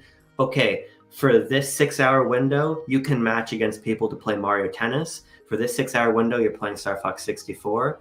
For this 6-hour window, you're playing Four Swords Adventures. It could be something like that. I'm not saying that can't happen, but that would be really dumb because you can already do it. You just are not told what to do. You just pick the game you want to play multiplayer. Well, I think it could be something that simple. I'm not disagreeing with you. I'm just saying I would hate it. Well, no, I think the idea is for public lobbies, right? Is that what you're saying? Yeah, that's right, exactly. We can't do that right now with randoms, which would actually be really cool. I would love if I could play Mario Kart 64 with randoms. That'd be awesome. The larger point I'm making about the playtest in particular is that there is a chance that they're trying to drum up hype for something like GameCube because that's hype as hell. But I also think that they know that you can just drop GameCube with no pomp, no circumstance, no playtest, and it's massive. I think that like Emio, part of the marketing strategy might be them saying, hey, we have something that's not intrinsically exciting. What's the best way to build hype for it? In this case, it's a playtest. But let me also say this, right? Yes. Yeah, I think you guys are spitting fire, right? But you could say what Nintendo did with Emio and what Nintendo's doing right now is a form of clickbait, right? Yeah. They are kind of clickbaiting, they are encouraging us to get really into this, right? With the mystery, and then we find out once we're involved, right? And that's fine, but if they continue to do it, it's gonna lose its luster if it's not actually worth the hype, right? Well, I mean, that's in the eye of the beholder. I think Emio is the best game they've released this year by far. So for me, that clickbait works. Oh, for sure, right? But not for everyone. I think you also agree that as cool as it is, by the way, I haven't played it yet, but I absolutely intend to. Like, I've heard the story's amazing. Like, I definitely want to get into it. Yeah. But it is definitely still niche, and it is definitely not going to sell to a large audience, right? Mm-hmm. So the bulk of the people that got excited for that initial thing definitely didn't buy. However, I do agree that what they did probably led to more people being invested into it. Definitely. So I think it was ultimately beneficial for that game. But still, a lot of people were like, oh, okay, this is not what I was hoping for, right? And so if Nintendo's here doing it again, essentially, in a different way, right? But they know what they're doing, right? And if it ends up being, like, pretty... Like, if it's something like Emio, I think it's like, at least have it be something that's interesting, for sure, right? Like, because they're not making any promises on what it is, and that's fine. But if it's something that just kind of sucks, then the next time they do something like this, there's going to be a little bit less intrigue. You know, I think when they do something like this, they still need to bring the heat, is what I'm trying to say. Like, it can't just be bad, or else it's not going to be good for them. So whatever it is, I think it's still going to be interesting, is basically what I'm saying. Whatever it is. I think it'll definitely be interesting. I just... What if it's a PictoChat thing? What if it's the equivalent of Animal Crossing Plaza? Like, it could just be something very strange. I think you make a really good point in general about Nintendo needs to be careful with fan expectations. This is, I think, one of their biggest challenges just as a company. But I also think that there's a reason why Emio got that treatment and not Zelda or something. You know what I mean? Like, there's a reason that game got a viral marketing campaign, and I think it's because they knew that it needed it. And so there's a chance that this is essentially a big gambit to simply draw attention to the expansion pass. And they have a feature that's cool, but maybe wouldn't be eye-catching otherwise. I think it was Nintendo Forecast who I cited earlier mentioning that Nintendo hasn't actually said how many people own the expansion pass. They talk about numbers for Nintendo Switch Online membership overall increasing, and we have figures for that overall, but I don't think we have the split between standard NSO purchasers and expansion pass purchasers. So there's a chance that they're already not speaking to a massive audience. This might be in some ways a gambit to get more eyes on this in the first place. And they also might be wondering, well, if people didn't buy the expansion pass for N64 and for GBA, is GameCube really going to be the one that moves the needle? Or are they thinking, what's a larger new type of feature we can introduce that is uniquely tantalizing? What if it's like a PlayStation Home type thing? What if it's, I don't know. Right. So to speak to that, I think you touched on a good point. Like, Nintendo needs to add value to the expansion pack, because it's not even to say that what they have so far isn't good enough, but they need to continue adding content, because that's already been there. You got to continue to provide something new, right? Like, yeah, we've paid for the last few years, but if we're going to continue paying, what else are you going to offer, right? And so I think from that perspective, that's actually more exciting, because that means they should probably be adding something soon that's going to make us want to continue to spend $100 of whatever it is, right? I think I pay for a family plan, but you get my point, right? Like, it's a lot more. And maybe it's not GameCube. Maybe. I'll say that for if it's GameCube. The thing about GameCube games is that there are some very good multiplayer GameCube games that would have really benefited from having online. And maybe the reason they're doing a playtest this time if it is for GameCube, is to have a better situated online setup. Maybe it is like random matchmaking. Maybe they do integrate like a messaging system, like they make kind of Xbox Live it. Like, what if this is kind of like a preview for a revamped online service for expansion pack members, right? And yeah, it's something that they enact next year. Like that would be cool. And maybe, and we might look at GameCube as a big deal, but at the end of the day, it's just a whole bunch of old games, a whole bunch of old ROMs that they have access to. May not be that big in the grand scheme of things, and the bigger deal for them for this playtest program is just to test out improved online setup, right? And maybe they use GameCube to test it out, which is also a feature we get next year. Could be that. But another possibility, and this is one of the reasons why I kind of wanted to go back to Project Synapse, because that's apparently a big multiplayer game Nintendo's working on, or Pokemon and Game Freak, same difference, right? What if they have a game that's exclusive to expansion pack members, like a new game? That would absolutely be compelling for people to buy it, to at least stay involved with it, right? Like, I'm not saying that's what it is, but I'm throwing that out as an idea. Like, what if there is something like that? It's not impossible that the feature is expansion pass exclusive games, and the playtest is the first one of those. Like, if you want to get some into the semantics of it, exclusive games is a new feature for that tier of the service. So you make a fair point about that. Yeah. Give us it could even just be like timed. Like we are the first ones that could try Project Synapse, whatever, and then it launches in 2025. Or, I mean, they could do that for anything. Yeah, really. They could do that for Metroid Prime 4. They could do that for Legends ZA. They could do that for. They could literally do it for anything, and that would be a very tantalizing new feature for expansion pack members. Yeah, two different things, right? Like, I think playing games early, I think, could be a feature, right?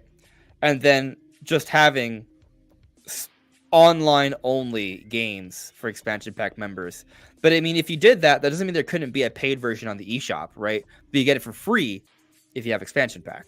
The same way the DLC works. Like, it wouldn't be so much that there's no way. Yeah. Unless you agree to this monthly subscription, you would just have to pay for the game if you really want to get involved, you know?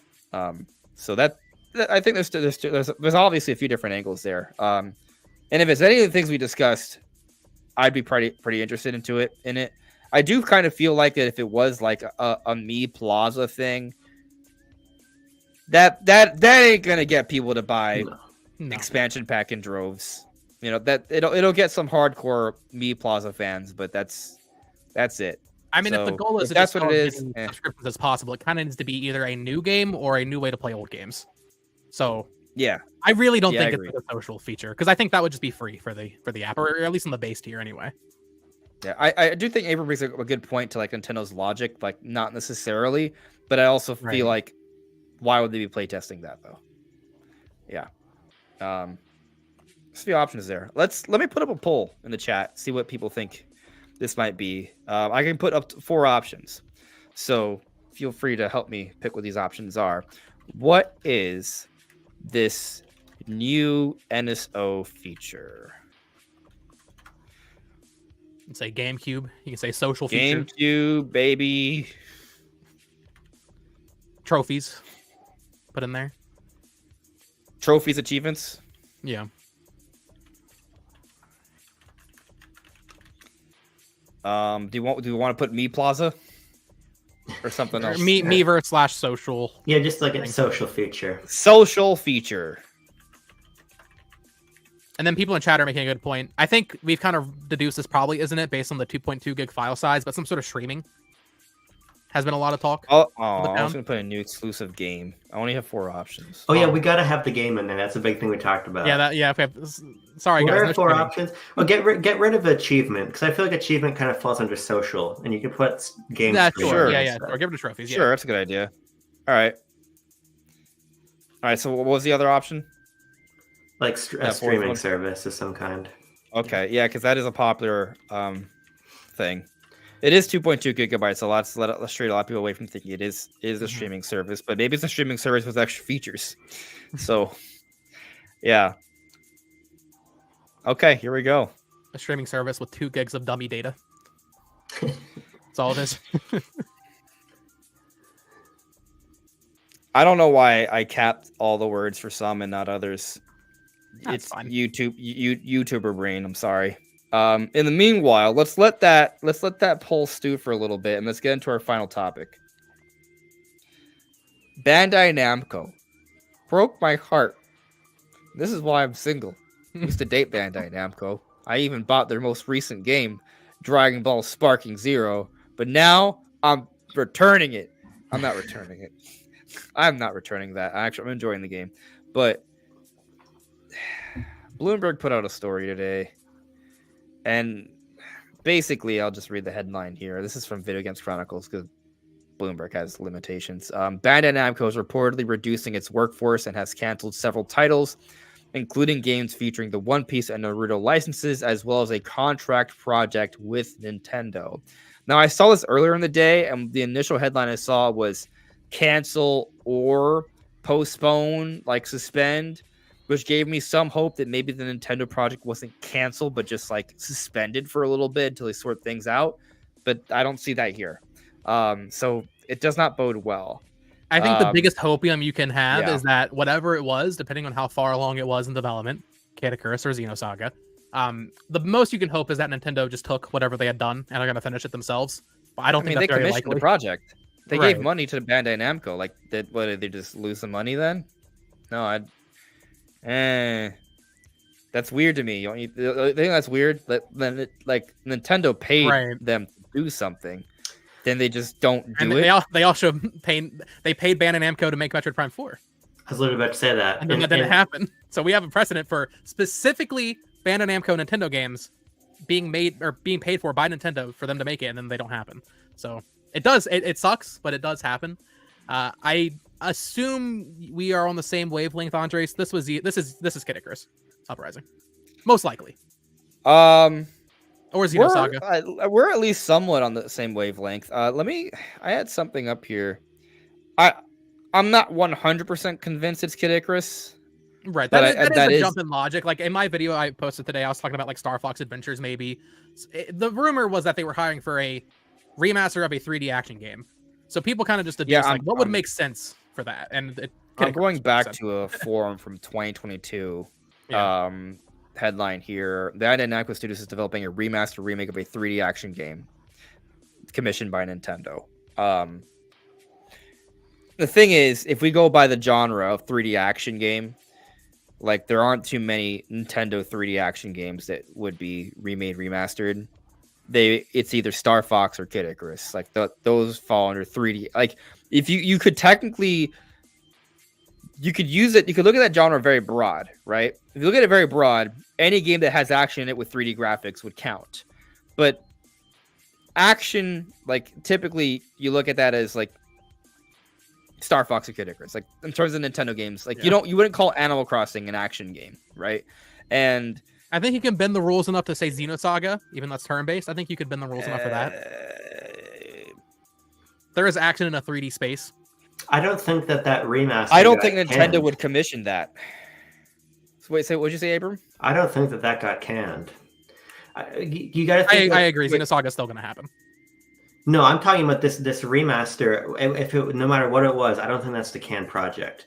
And my logic for this is that the collaborations between Nintendo and Bandai Namco go back for generations, and they span many, many, many different projects.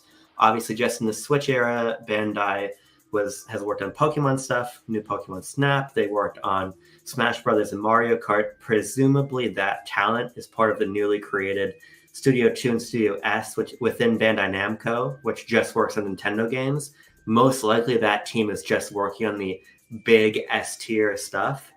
But because Bandai has been such a dedicated partner of Nintendo's, going back to the GameCube era, Mario Baseball, Star Fox, all this stuff. That could be a 3D action game, a Mario Baseball remake.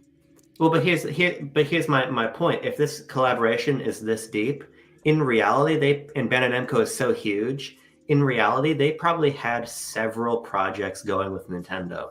To me, the idea of canceling a remake of one of the games we've outlined doesn't make sense because the brief for that, the project description, the resources required are so specific. Like that's a much lower input project. They have the guideline. They're remaking the game. To me, it's much more likely that there was another game commissioned by Nintendo, an original game that we don't have any clue about that didn't actually go anywhere. Like, how could a Maybe it was early on. Yeah, like how could a remake of Star Fox Assault go so far off the rails you have to cancel it? Like, to me, that just doesn't really make any sense. And obviously, none of the Studio 2, Studio S stuff, which again is presumably Smash and Mario Kart, that's not canceled. I think that this is something separate. Yeah. Sure. Maybe a new Pokemon's in that tier. You provided me with some good hopium here. It does kind of go back to what we talked about earlier. Like, there are a lot of pitched projects that are really early on, and they get canceled all the time. And so maybe that's what Bloomberg is kind of reporting on here. And I feel bad for like trying to cast aspersions or suggest that there's poor reporting going on, but I do feel the need to say that, you know, Bloomberg did tell us Switch 2 was coming out this year at one point, right? Like, there's room for the information to not be 100% exactly. Like, I guess what I'm saying is that, like, they don't know what they mentioned a canceled project, but what is, you know, like, there's room for interpretation is really what I'm getting at there, right? Like, it's not 100% exactly what we hope it's not, if I make any sense here. So I think you bring up a good point. And I mean, I just want to say that if Nintendo commissioned a project and they've been working on it for a year or two already, I just find it hard to believe that they would cancel that, because they didn't. It's been paid for, you know. If the idea is to like start laying off people because they're having issues, which that's a whole other conversation to have, by the way, right? Like they mention a very interesting practice, to put it very simply, and I don't mean in a good way. I mean, okay, I'll just tell you what it is. It's essentially, citing sources familiar with the matter, the company is taking a traditionally Japanese approach to reducing staff and sending workers to rooms where they are given nothing to do, putting pressure on them to leave voluntarily. And the reason why they would do this, for those who are curious, is so they don't have to, pay them afterwards. If they don't have to pay them severance. Yeah. It's also really hard to lay people off in Japan because they've got much better worker protections than they do here in the States or in Europe. So these window-facing jobs are basically a way to like starve out employees essentially until they get so bored they leave, or they find. I was reading this morning that people like use this time to apply for other jobs and then quit once they've got it. So it sucks, basically. It's like a form of creative torture, almost. Yeah. Yeah. Well, it might be messed up, but it also might not be messed. Like, we look at it as like terrible, but they're getting the time to apply to other jobs. That is something, right? Like, and it's indefinite. It really just depends on your perspective. Like, you look at it as them like strong arming you so you don't get severance, but I guess you would still have to report to work, right? But you wouldn't have to do anything until you get a job. I mean, that's interesting. I guess it would depend on the level of freedom that they offer them. Like, do they let them bring in their Switch?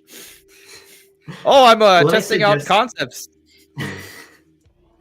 It also let's keep in mind that I think the wording is commissioned by Nintendo. There's also a chance that this was Nintendo commissioning a port of a non-Nintendo IP game. Like, Ace Combat 7 came to Switch really late. There's a chance they were like, hey, we want you to bring this big anime game over to Switch. Currently, you're only speccing it for PlayStation, Xbox. We'll front the money for the port. Like, there's a chance that this is not even a Nintendo game that Nintendo commissioned. Yeah, do they do that often? Bandai Namco would even pay Nintendo back if they did give them money to do something, and then they're like, "Hey, we're not going to actually be able to finish this, so here." I'm sure there's something in their contracts to stipulate, stipulations on those different things. Yeah, maybe it's not as bad as people are making it out to be.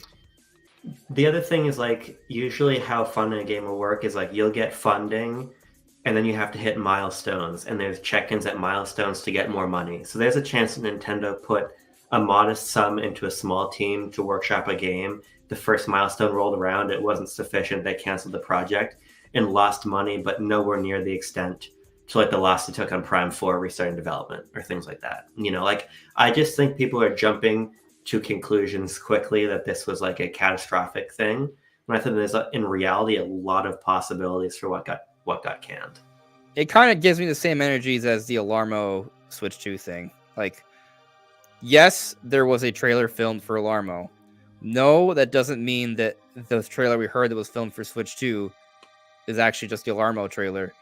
And no, it doesn't mean that Switch 2 can't also be revealed soon. Doesn't mean it will be, right? Like, these are just possibilities here, right? Like, it is possible that Bandai Namco was working on a Star Fox Assault or Kid Icarus remaster that was going to blow our socks off, and that was canceled. But it also could be a variety of a whole bunch of other things. It could have been just a product that was in the work for a week. Maybe it wasn't even based off a Nintendo IP. Maybe it was just going to be a third-party thing. Like, you're totally, like, there's a lot of options there. And even if the project is canceled, maybe it wasn't canceled because there was some suggestion that maybe some things would just be suspended. Maybe they do find a way to salvage a project in some way, right? Like, we don't know exactly what their plans are. Maybe Nintendo just moves the project elsewhere. There's so many different ways this could be handled. Yeah, I think that while it does sound unfortunate and it's sad that Bandai Namco is in a position where they have to do things like this, and I hope that at least the workers are being treated right. It kind of depends on how exactly it's being done. It's not necessarily the worst thing ever. Fingers crossed. Anyway, I feel like we've kind of touched on the 5 topics I had planned for today. There is another topic that I had planned, but then forgot to make it a topic. But we sort of touched on it earlier. Is the Mario Party reviews. Yeah, that's reviewing Mario Party. I mean, that's cool. I'm very excited. Yeah, it's good. Yeah. What do you guys make of that 40? That's crazy. I have not read the review, so I need to do that. Yeah, but I read the review. You did. Let me put it to you this way, and as diplomatically as I can. I think it is a poor review. Now, there's just a lot in how the piece is like just written. I mean, my job is I'm an editor, so like I'm keyed into just the quality of the writing first off. But even putting that to the side, this writer just has a style I don't really like. But they're writing from the perspective of somebody who takes intrinsic issue with simply what Mario Party is. Their criticisms are things including the game is too highly predicated on chance. There's too much downtime when other people are taking their turns. They mention things like this being the one that has online, when in reality, the other games have online as well. Maybe they were just misspeaking a little bit and they meant that this is a much expanded online version. But either way, it read to me as somebody who was really reviewing the idea of Mario Party and maybe wasn't as familiar with how the series has progressed to this point as maybe another reviewer would have been. And I don't actually take issue with that because I think it's useful for people who aren't fans of a series to give an outsider's take on it. But I found this one to not really be that well argued. And I think it's an outlier for a reason. I mean, at the end of the day, it's an outlier. I think as a Nintendo fan, sometimes people might get a little bothered, especially because also apparently Eurogamer's reviews are more highly weighted on Metacritic, so it pulls the score down more than another review might. And so I guess it's kind of like you rarely see 40s. Like it is the true definition of an outlier. Like it's so different from the rest of the reviews for the game. It's weird, and it does pull down the overall score for Jamboree on Metacritic. At the end of the day, it doesn't really matter. The game's still reviewing well.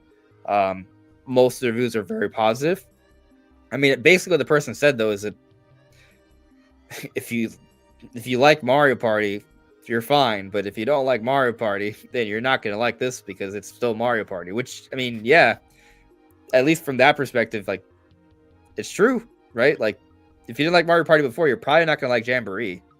It's just more Mario Party. It's also just hard because they didn't give it a 40 on their page. They gave it a 2 out of 5 star, which I get that, like, in a very literal sense translates to a 40. but like yeah, it's not quite the same. And to me, this is a Metacritic issue. Like giving a game a 2 out of 5 star is very different than saying this is a 4 out of 10, in my opinion. It's sort of apples to oranges. So I think this writer has gotten a lot of unfair hate. It's the best scoring Mario Party game ever on Metacritic. So like we shouldn't be like dogpiling one person ever, but especially the game is already great. Like what are we doing here? But also they didn't give it a 40. They gave it a 2 out of 5 star. And so for the issues I have with the review aside, I think that how people are like jumping on it is really icky.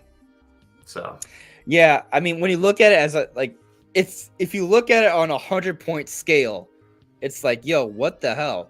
But if you look at it on a 5-point scale, that's, you know, like if I think about, because typically you review movies with stars, right?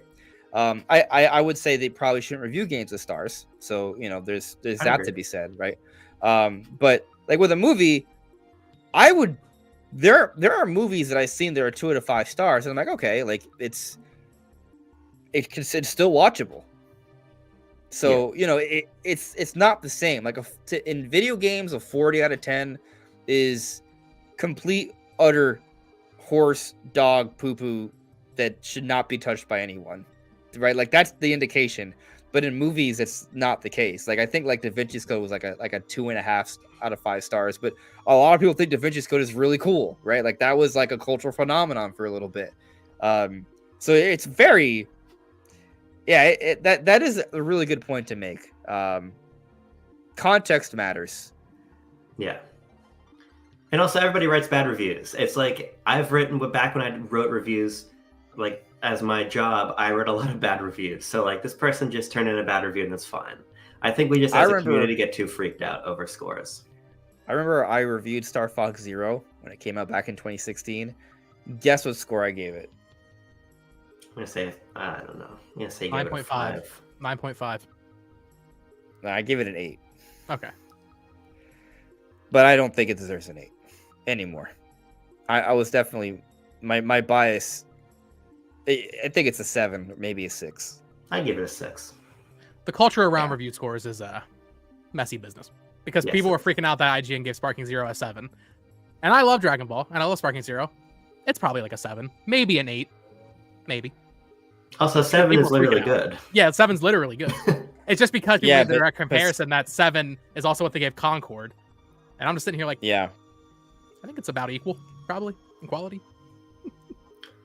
I didn't play Concord, so I can't speak for that one. The thing about Jamboree, my friend Logan Plant at IGN says it's the best Mario Party game ever. So like, I believe it. I mean, everything we've seen of Jamboree before release, like the more they kept showing it, I was like, wow, this actually looks like really, really good. So I'm excited to play it this week. Yeah, me too. Yeah, no, I'm sold. I've been sold on the game, so nothing that's happened this week has changed my opinion on it at all. I'm just happy that it's reviewing well. So that's pretty much it.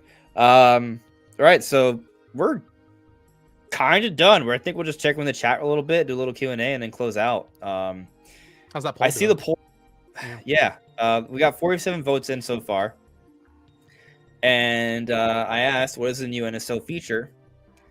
6% thought it was a new exclusive game. All right, well, whatever. It's fine. 21% feel it's a streaming service. Okay. 32 keeps bouncing back and forth, thinking it's a social feature of some kind, which may also include a trophies or something like that. And 42% are saying GameCube, baby. So 42% of people are going to be disappointed next Sunday. Maybe we'll find out tomorrow morning what this is. We'll see. Could be. You know what's interesting? We talk about the playtest, and we kind of assume that this feature won't be made available this year, but who's to say it's not made available just like next month?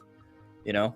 Like what if it's like a test fire thing where it's only like shortly before. Like they're just getting a couple online things polished up and it's made available during the holidays. See, I would think that, and I think that probably still makes the most sense and until that newsletter happened that said 2025. Yeah. Otherwise, I mean, I think November we could see this have come out even. Yeah. I mean, Prime 4 is 2025, and you're going to be playing the Metroid Prime 4 Beyond First Hunt next week. So, Well, Andres isn't. Yeah. And neither will you. But I'll be playing it. That's okay. I'll buy. I hope you I'll tell upload you all guys the footage. details. Yeah. Oh, you won't be allowed to upload all the footage. Oh God. Yeah, you're gonna not tell me about it. Totally. Yeah. Yeah. Yeah. I feel my cat make. Oh, yeah, she's just messing around. We're all good. Anyway, I'll leave the poll up for a little bit. Let it stew. Not that anything's gonna change about it. But I'm checking with the chat here. I see Nishquick Pops says Xenosaga isn't related to this, in my opinion. Yeah, I mean, I don't think Nintendo would be contracting Bandai Namco to make Xenosaga. I mean, I guess I could see, like, perhaps because Monolith Soft is a part of Nintendo, maybe they would want Monolith Soft to oversee it a little bit. And so maybe that's. I think they would. I think Baten Kaitos is a situation where Nintendo actually doesn't care about Baten Kaitos. Xenosaga, okay. Monolith Soft clearly cares about Xenosaga. The Xenosaga stuff. And by extension, Nintendo cares. So by extension, Nintendo cares. So maybe, I don't think maybe Monolith Soft oversees it, but like I see this as something that Nintendo funds and they publish. I don't think it's going to be like Baten Kaitos where Nintendo really didn't have anything to do with it. I think Xenosaga will be like a big Switch exclusive when it comes back. I mean, either way, like, you know. Either way, I don't. Even if this was it somehow and it was canceled, I think we will still get it eventually. So. Right, like it still makes sense. Yeah. I agree. We had a question here from Connor, who says, "What game should I get for my birthday tomorrow? Happy early birthday!" They give the options: the Paper Mario Thousand Year Door remake, Luigi's Mansion 2, or Peach Showtime. He didn't have those games on his checklist. Now, here's what I'll say to you, Connor. First of all, happy early birthday. Do you have Pikmin 4? If the answer is no, get that. Do you have Metroid Prime Remastered? If the answer is no, get that. Do you have Dread? If the answer is no, get that. Do you have Kirby the Forgotten Land? Do you have Emio? Do you have Clubhouse Games? If the answer to all of that is yes, and it has to be between one of these three games, you should get Thousand Year Door, I think, probably. I would say Thousand Year Door is the best game of that list. Yeah. Oh, he gave you answers. Oh, he did. I forget the order in which. Here's the thing. I forget the order in which I asked, but I know I said Pikmin 4 first. Get Pikmin 4, Connor. Trust us. Get Pikmin 4. It is better than any of those three games you listed. Let us put you on, Connor. This is gonna change your life. Get Pikmin 4. Come back. Report to Andres next week. He'll get in touch with me. We'll hear your thoughts on Pikmin 4. Yeah, Pikmin 4 is very good. You'll be happy with it, but you can't go wrong with Thousand Year Door. We'll tell you that. Anyway, looking through the chat here, the MF52 saying Jamboree is an 82 on Metacritic. That's pretty dang good. So it went up. Did it go up? Was it? Yeah, it was at 81 earlier. Oh wow, I missed that. Going up is rare. That is rare, yeah. I mean, that's cool. Yeah, 82. Yeah, it went up to an 82. Did Eurogamer rescind their 40? No, they didn't. But that's crazy. That's cool. A great score. Yeah. I mean, it's probably more views are going to come in. It may dip back down to 81. But that's either way. Like, it seems like the game is firmly in the 80s. Like, I don't think it's going below 80 at this stage. So that's fantastic. Looking through the chat here. Boomini Atsy, I'd like to apply for the mod position for his channel. Oh. Application accepted. What's your hourly pay, Andres? Free. I'll give you more likes. I'll definitely heart your comments. I'll heart your comment, yeah. Andrew Reynolds bought Primary Master but hasn't opened it. Andrew, what are you doing? You can put your mod on your resume.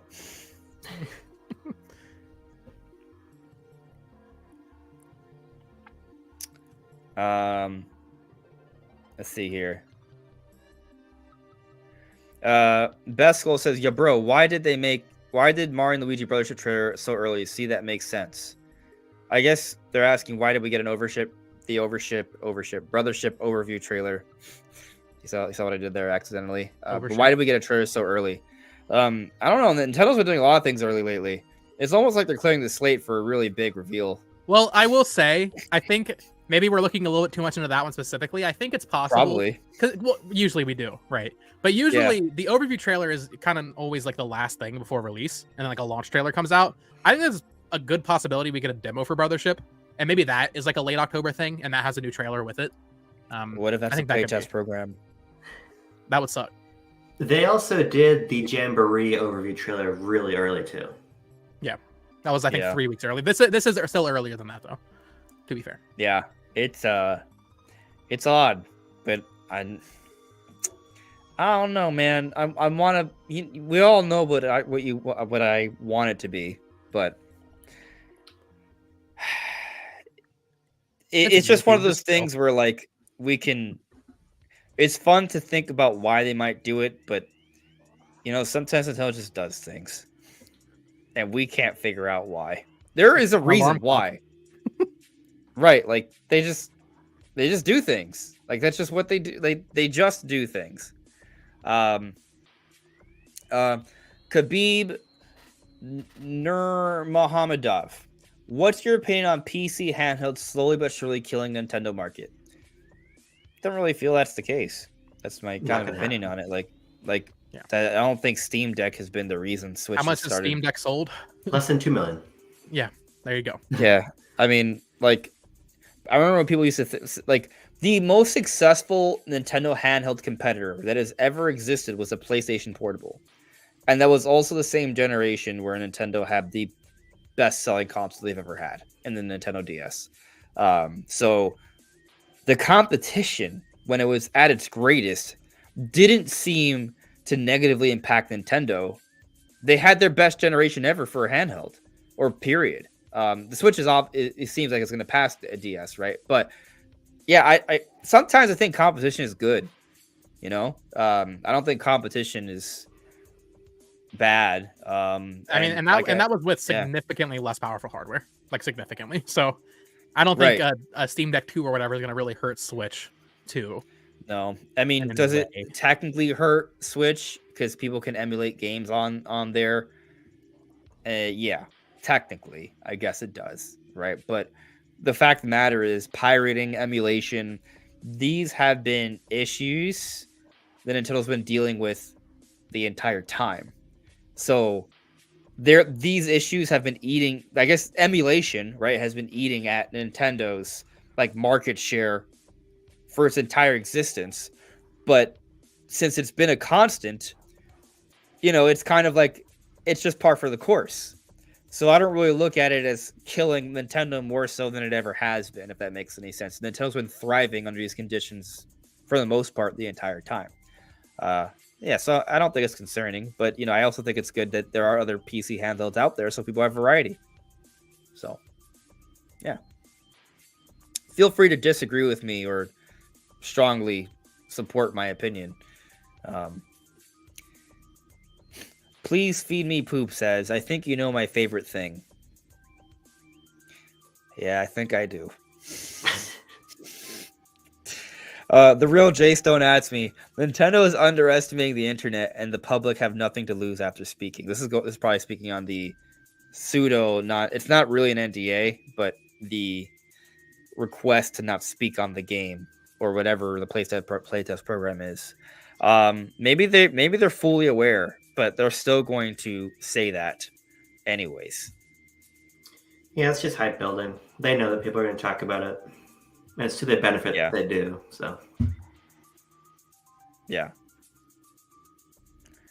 All right. I'm just trying to not be murdered by the chat. Let's see here. Having Hope asks, how is Ruby? Ruby? She was here earlier. I think last week I said I would bring Ruby and I didn't. So let me make good on that promise now. I'll be right back. Feel free to make fun of me or whatever you want to do. I'll be back in like 30 seconds. I came for the best stream. We're getting Ruby cam. This is true. Where you? God, I'm dying. Where do you think Andres got that sick Metroid standee? I don't know. You know who Cake Hoarder is? Yeah, like man, that Dude has an insane display collection. It's unreal. Yeah, I want that stuff. Bye. There she is. There we go. She is. Cat cam. Now she's on my back. She's leaving. She's like, nah, I don't want to be All right. here. Oh, you gotta censor the butthole. No. Careful. Can't have that on here. You're gonna jump down. There we go. You're good. There she was. Briefly. I didn't hear what you guys were saying, but I think I heard one of you say "there she is" or something. Yeah. I was asking Abram, where does he think you got that Metroid Prime standee? Behind you? Where'd you get that? Yeah. Friend gave it to me. It's a good friend. Where do I think it's from? Where do I think it's from, though? I think it's from the GameStop? Metroid Prime. Yeah. GameStop when Metroid Prime originally launched on GameCube. Was that friend Shigeru Miyamoto? Is Shigeru Miyamoto in the room with us now? Maybe Shigeru Miyamoto can turn into a small young 3-year-old kitten. That'd be very impressive. Not. Right, it would be. That's his next game. Straight the sequel, but not only on the Switch. Taker with a super chat here. Thank you for a super chat, buddy. Andres, do you still expect Prime 2 and 3 on Switch? The Prime 2 is coming next week. So there's that. What if that's the play test? Actually, Prime 2 multiplayer. There it is, Andres. Actually, that is. I wouldn't be mad because I would at least know it's coming. Then Yeah, you'll just wait like 4 or 5, maybe 8 months. I'd be able to maybe a don't year. say that. All right, okay, stop. But yeah, I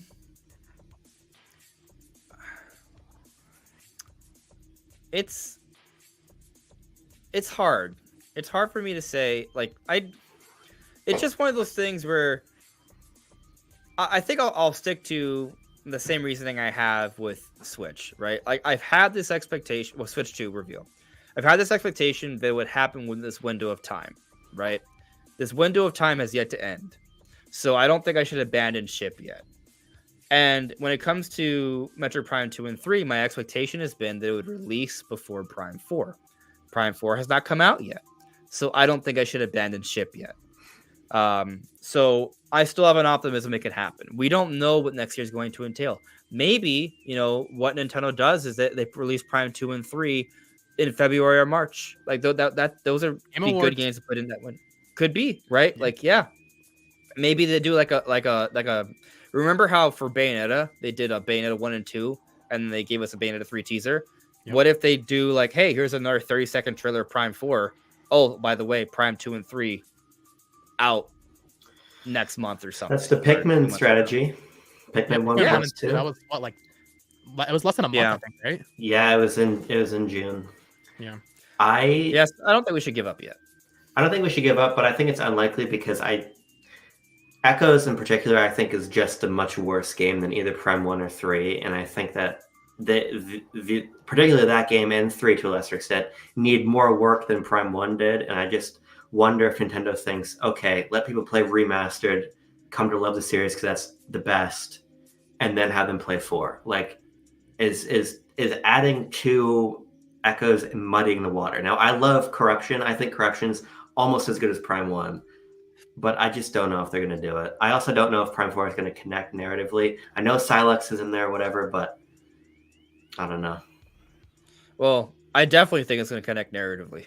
I feel like Kentei Tanabe has kind of had a vision.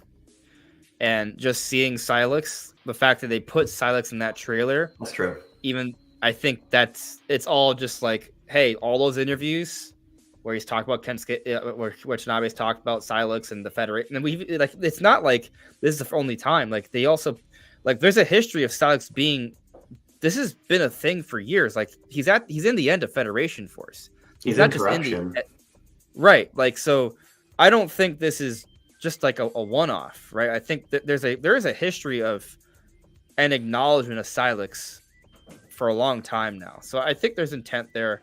Now, in terms of Prime 2 and 3, I do kind of see your point. Like, will Prime 2 and 3 really do a good job of representing the modern Metroid Prime brand? Prime 2, I don't know if I agree with you that it's worse than 1 and 3, but I will say it's definitely hard as hell. It is the toughest to beat. Like, if you think Dark Souls was hard, you haven't played it. Prime 2 is tougher. More so from a navigation completion perspective. The other thing, though, is that if GameCube NSO is a thing, then Prime 2 might just come that way. That's my feeling. Yeah. And I don't even think that would be that bad. That would suck, though, because Prime 3 probably just stranded at that point. Unless we also get Wii NSO. So you can play Prime 3 via Prime Hack with keyboard and mouse or with twin stick on like Steam Deck. I've only ever played that via the Wii. Nintendo could come up with a solution for the controls if they wanted to. I just don't know if they will. My feeling about the narrative connection, I think I misspoke a little bit because like obviously they're heavily signaling that obviously Silex is back and all this stuff.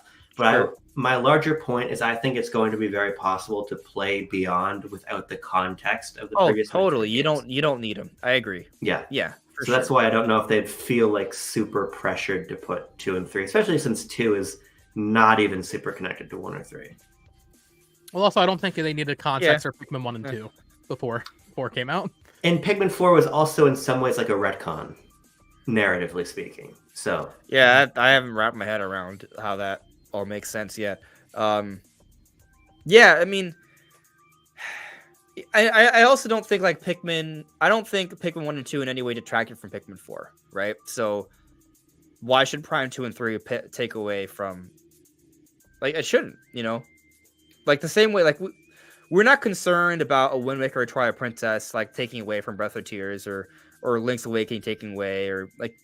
I think people, I remember back in the beginning of the Switch era, I was a little concerned about how Nintendo would handle the future of Zelda because there was such a new Zelda audience, right? Like how would this new Zelda audience respond to these different types of Zelda games? But it doesn't seem like there hasn't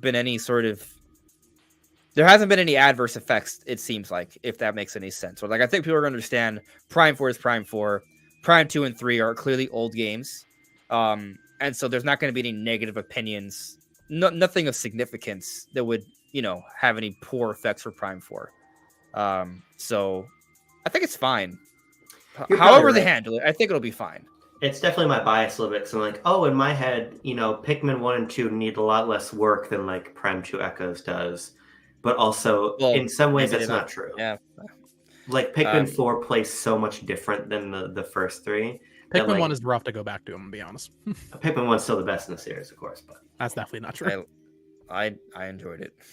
Hey, you can enjoy it. It's a good game. Best in the series? Let's calm down. It's easy to digest.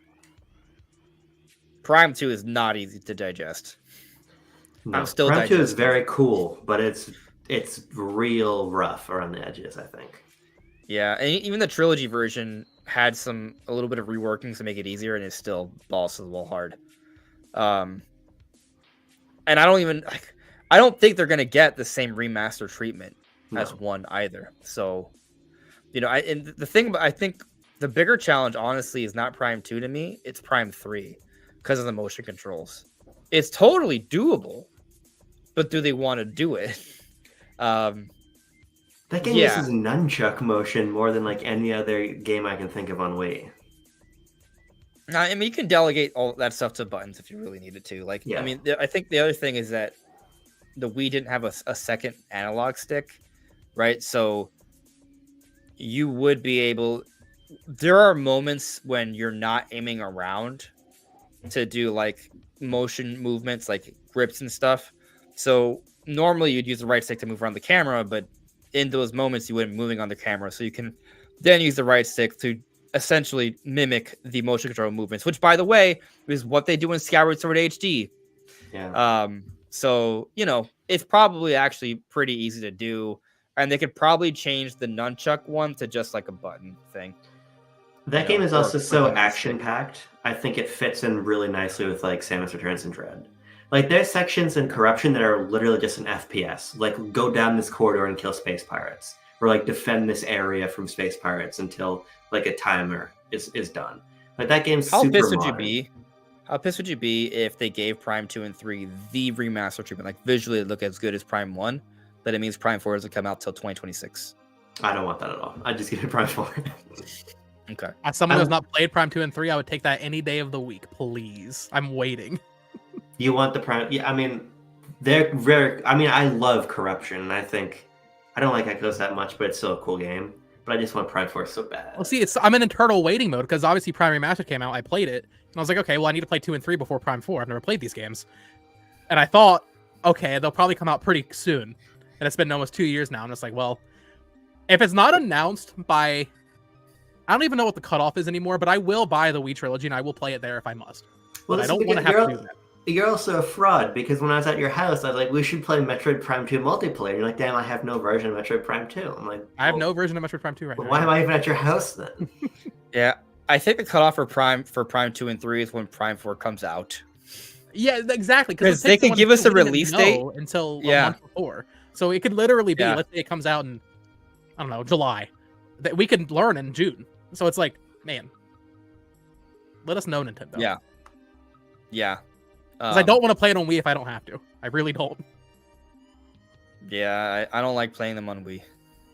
My setup, part of it's a setup thing. Like if your Wii's not set up right, like getting the IR sensor situated, like because I have my Wii U here, right? And I have an IR sensor, so sometimes I record, I'll just like drag it out, but it's not an elegant solution, and so it makes me want to like crash my head against the wall, and I get a headache. Not because the wall crashing, but because it's just annoying, and then I want to crash my head against the wall to ease my pain from having to deal with the sensor bar not connecting well with my remote because it's just not a good setup. Anyway, on Switch, it wouldn't be an issue because they would just mimic it with the motion controls. Like you would still have the Prime 3 controls with the Joy-Cons that'd be simulated, and it would be fine. It would work basically the same. But we want traditional control options as well. Yeah. Anyway, I mean, I think we're pretty much that's it, guys. We could continue to shoot the stuff, but it's been a 3-hour stream, so I think we can call it a night. Cool. By the way, the poll, I ended it just now, and it actually changed significantly. Really? Surprising. Yes. New exclusive went down from 6% to 3%. Damn. Your idea sucks. Yeah, well, wait till Nintendo reveals it, and then we'll see it sucks. Streaming service is at 17, social feature at 23, GameCube baby went up to 54. It actually dropped 12. It went up 12 percentage points, which is huge. I mean, that means it's happening, I would say. I mean, yeah, that obviously confirms it. So, yeah. Shout out to Paul Gale in the chat. What's up, buddy? Connor, I wish you a happy birthday. Happy birthday, Connor. Happy birthday, Connor. Also, I haven't 100%ed Kirby's Return to Dreamland Deluxe either, so don't worry about it. We're on the same page. Okay. See, I did. So you guys just need to get good. Bummer. Yeah. By the way, Rico Lee, you got to finish Prime Remastered 3 times. You don't have to do it. You don't have to do it 3. You can just once. But like, I've played through Prime Remastered several times. It's so good. It's just that with Metroid games, like, they're very replayable. They're kind of built that way. So once you understand it, you're like, all right, I got this. Now I'm gonna play it again at a harder mode, try to do faster, get all the scans or what have you. I did that for Dread too. Like it's not even just the 3D ones, it's the 2D ones as well. Zero Mission's perfect for that. When that came down, so I beat that in one sitting on a flight. I'm like, that game's just perfect. Happy birthday to It Approaches also. We had another birthday? Yeah. Happy birthday, It Approaches. Can't leave you hanging like that. Yeah, and hopefully Nintendo wishes me a happy birthday when they reveal the Switch 2 on October 29th. Yeah, is that a Tuesday? It is. That's the thing. It actually is. It is the perfect time. I think that is the likelier week. Of the 2 weeks we have left, if it's happening this month, 29th, 30th, somewhere in there. After the playtest, it's happening. 1 week before the investor meeting, perfectly lines up. I'll be okay with that. You know, I'll be okay with it. That's fine. All year we've been waiting. We just should have just known to wait for your birthday. Like, I should have known that. How could I? That was biased. I was like, oh no, I couldn't be so bold as to predict a reveal on my birthday. So let me just pick this other date that's wrong. You're being too modest. Yeah, that's what it is. Anyways, everyone, thank you so much for watching. Thank you for the lights. I said lights, but I meant to say likes. Please check out Abram. His socials are linked in the description below, as are Bo's. Check them out. Give them a good watch, or 2 or 3, or just forevermore. And we'll see you soon. Take care. See you guys. Bye.